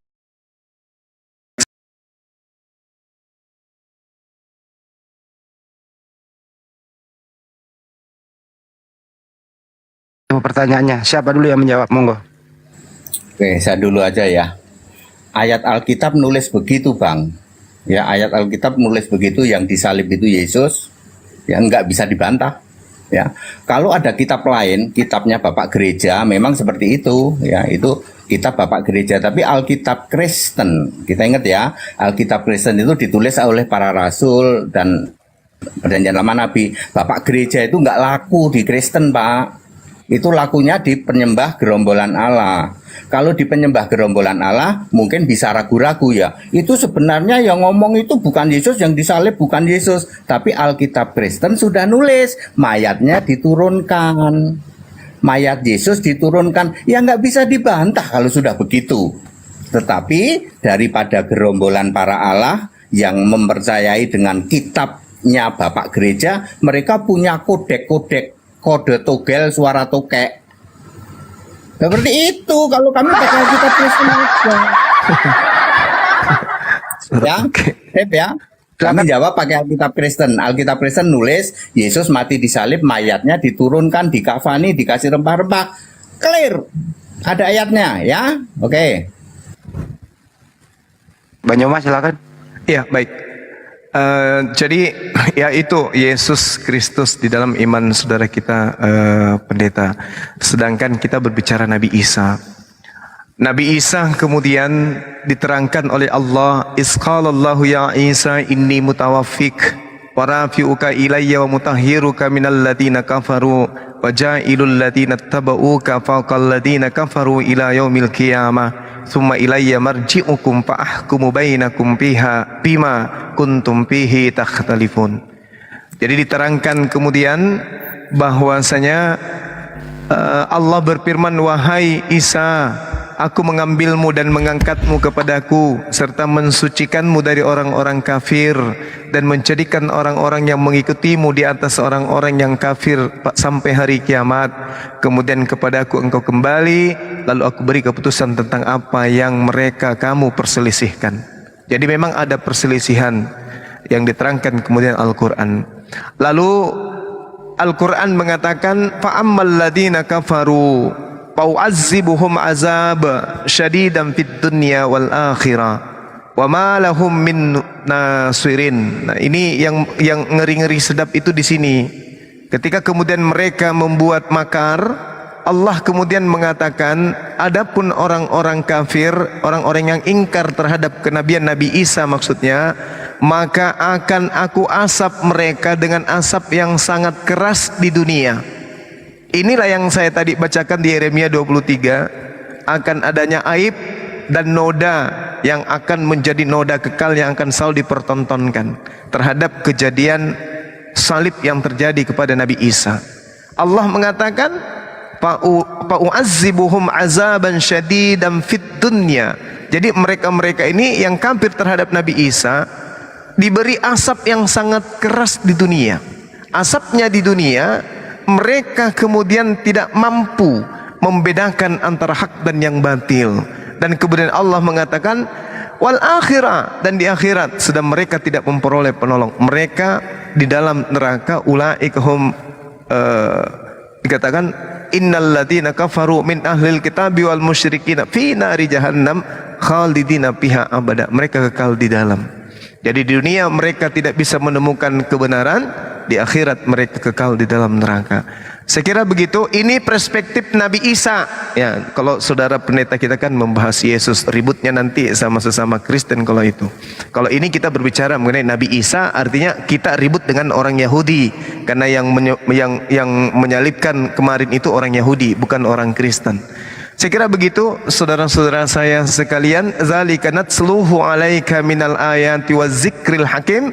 Demikianlah kami bacakan kepadamu sebagian ayat-ayat dan peringatan yang penuh dengan hikmah. Wabillahi taufiq wal hidayah. Assalamualaikum warahmatullahi wabarakatuh. Oke, kembali ke host. Waalaikumsalam warahmatullahi Saudara wabarakatuh. kita Pendeta Omo mungkin mau bicara. Ya, silakan Pendeta Omo mungkin. Pak Pendeta Henry, biarkan Pendeta Omo terbang, melayang. Silakan. Iya, tadi apa yang sudah diyakini oleh saya bahwa cuma satu-satunya yaitu ya yakini ya, dan Tuhan Yesus Kristus. Jadi tertulis percayalah kepada Tuhan Yesus Kristus dan engkau akan selamat, engkau dan seisi rumahmu. Jaminan itulah yang saya pegang dengan sungguh-sungguh supaya saya tidak binasa. Karena barang siapa yang menolaknya, sebab di kolong langit ini tidak ada nama lain yang olehnya kita dapat selamat. Itu saja pesan saya dan saya sampaikan kepada semua orang yang percaya kepada Yesus Kristus. Percayalah kepada Tuhan Yesus Kristus dan engkau akan selamat. Engkau dan sisi rumahmu. Beri dirimu dibaptis. Itulah tindakan kita. Silakan Bapak Ibu, terima kasih semuanya. Terima kasih atas diizinkannya saya bisa bergabung bersama-sama di Zoom Live ini. Terima kasih semuanya. Kalau ada kata-kata yang kurang berkenan, saya mohon maaf. Silakan, host. Siap, terima kasih. Ya, dimaafkan dan jangan diulangi Pak Pendeta Omo. Enggak ada yang bercanda. Kami juga mohon maaf jika ada salah kata dalam menyelenggarakan dialog kita ini. Sampai jumpa di lain kesempatan, ikhwani fisabilillah. Ya, terima kasih. Iya, sama-sama Pak Pendeta Henry dan Pak Ya, sama-sama. Pak Pendeta Omo. Ya, terima kasih semuanya. Terima kasih semua. Iya. Yesus memberkati. Ya, terima kasih, Pak. Tuhannya Yesus Omo. juga lebih memberkati. Tuhannya Amin. Bapak. Tuhan Yesus Kristus. Diamini sama dia. Tuhan Yesus Kristus Allah yang benarnya. Tuhannya Yesus Pak Pendeta, ada aja. Ya, Ya, itu Tuhan yang ikut Yesus bersidang di Kristus Mazmur Allah yang 82 Pak Pendeta. Ya, Woi, terima kok kasih lah. jadi Udah. debat terakhir. Ya, lanjut silakan. Ya, siap. Ini Pak Pendeta masih ada waktu berarti. Mau dialog Oh lanjut? tidak, silakan. Oh, ya udah, siap. Oke, Udah kalau begitu haus ikhwan nih. fisabilillah kita tutup ya karena Diumumkan, ya, Res mau diumumkan. Habis ini kita ke sahabat Bang Joma. Nanti di sana ada yang ingin bersyahadat. Silakan. Iya, siap. Ya. Jadi ikhwan alhamdulillah telah selesai dialog lintas iman kita yang penuh kasih dan juga akhlakul karimah dari Gurunda yang kita cintai, Gurunda Zuma, dan juga pendeta-pendeta yang kita kasihi, pendeta apa tadi namanya? Pendeta Omo Ahok, asik, dan juga pendeta Henry Tan. Semoga dialog ini membuka pikiran cakrawala yang mau berpikir dan yang mencari kebenaran, dan semoga pendeta-pendeta yang berdialog dengan Gurunda Allah berikan hidayah sehingga memeluk kebenaran yang sejati. Amin amin Allahumma amin. Dan jangan lupa ikhwan, setelah dari sini kita akan pindah room ya, karena insya Allah sudah ada janji bahwa akan ada yang bersyahadat, seorang pria ya Bang Handi, seorang pria. Oh, ibu. Oh, seorang ibu gitu yang asalnya beragama Kristen dan mulai kembali kepada kebenaran Islam rahmatan lil alamin. Itu Ikhwan ya. Stay tune terus. Oh, udah standby ininya Bang Handi. Udah. Oh, udah standby. Oh, mantap. Ya wes yuk, ikhwan fisabilillah, demikianlah ya. Kita tutup dengan doa kafaratul majelis dialog kita kali ini. Subhanakallahumma wa bihamdika asyhadu an la ilaha illa anta astaghfiruka wa atubu ilaik. Billahi taufiq wal hidayah ya khairu ummah. Wassalamualaikum warahmatullahi taala wabarakatuh. Waalaikumsalam warahmatullahi.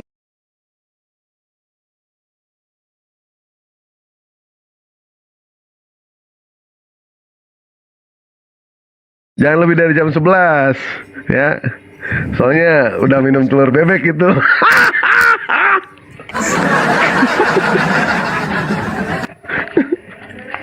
Bang Dewa, begini ya, saya juga sebenarnya nyesel nikah, nyesel nggak dari dulu. Janganlah tambah dipanasin Buya. Aduh Buya ini gak bisa kerja sama sekarang.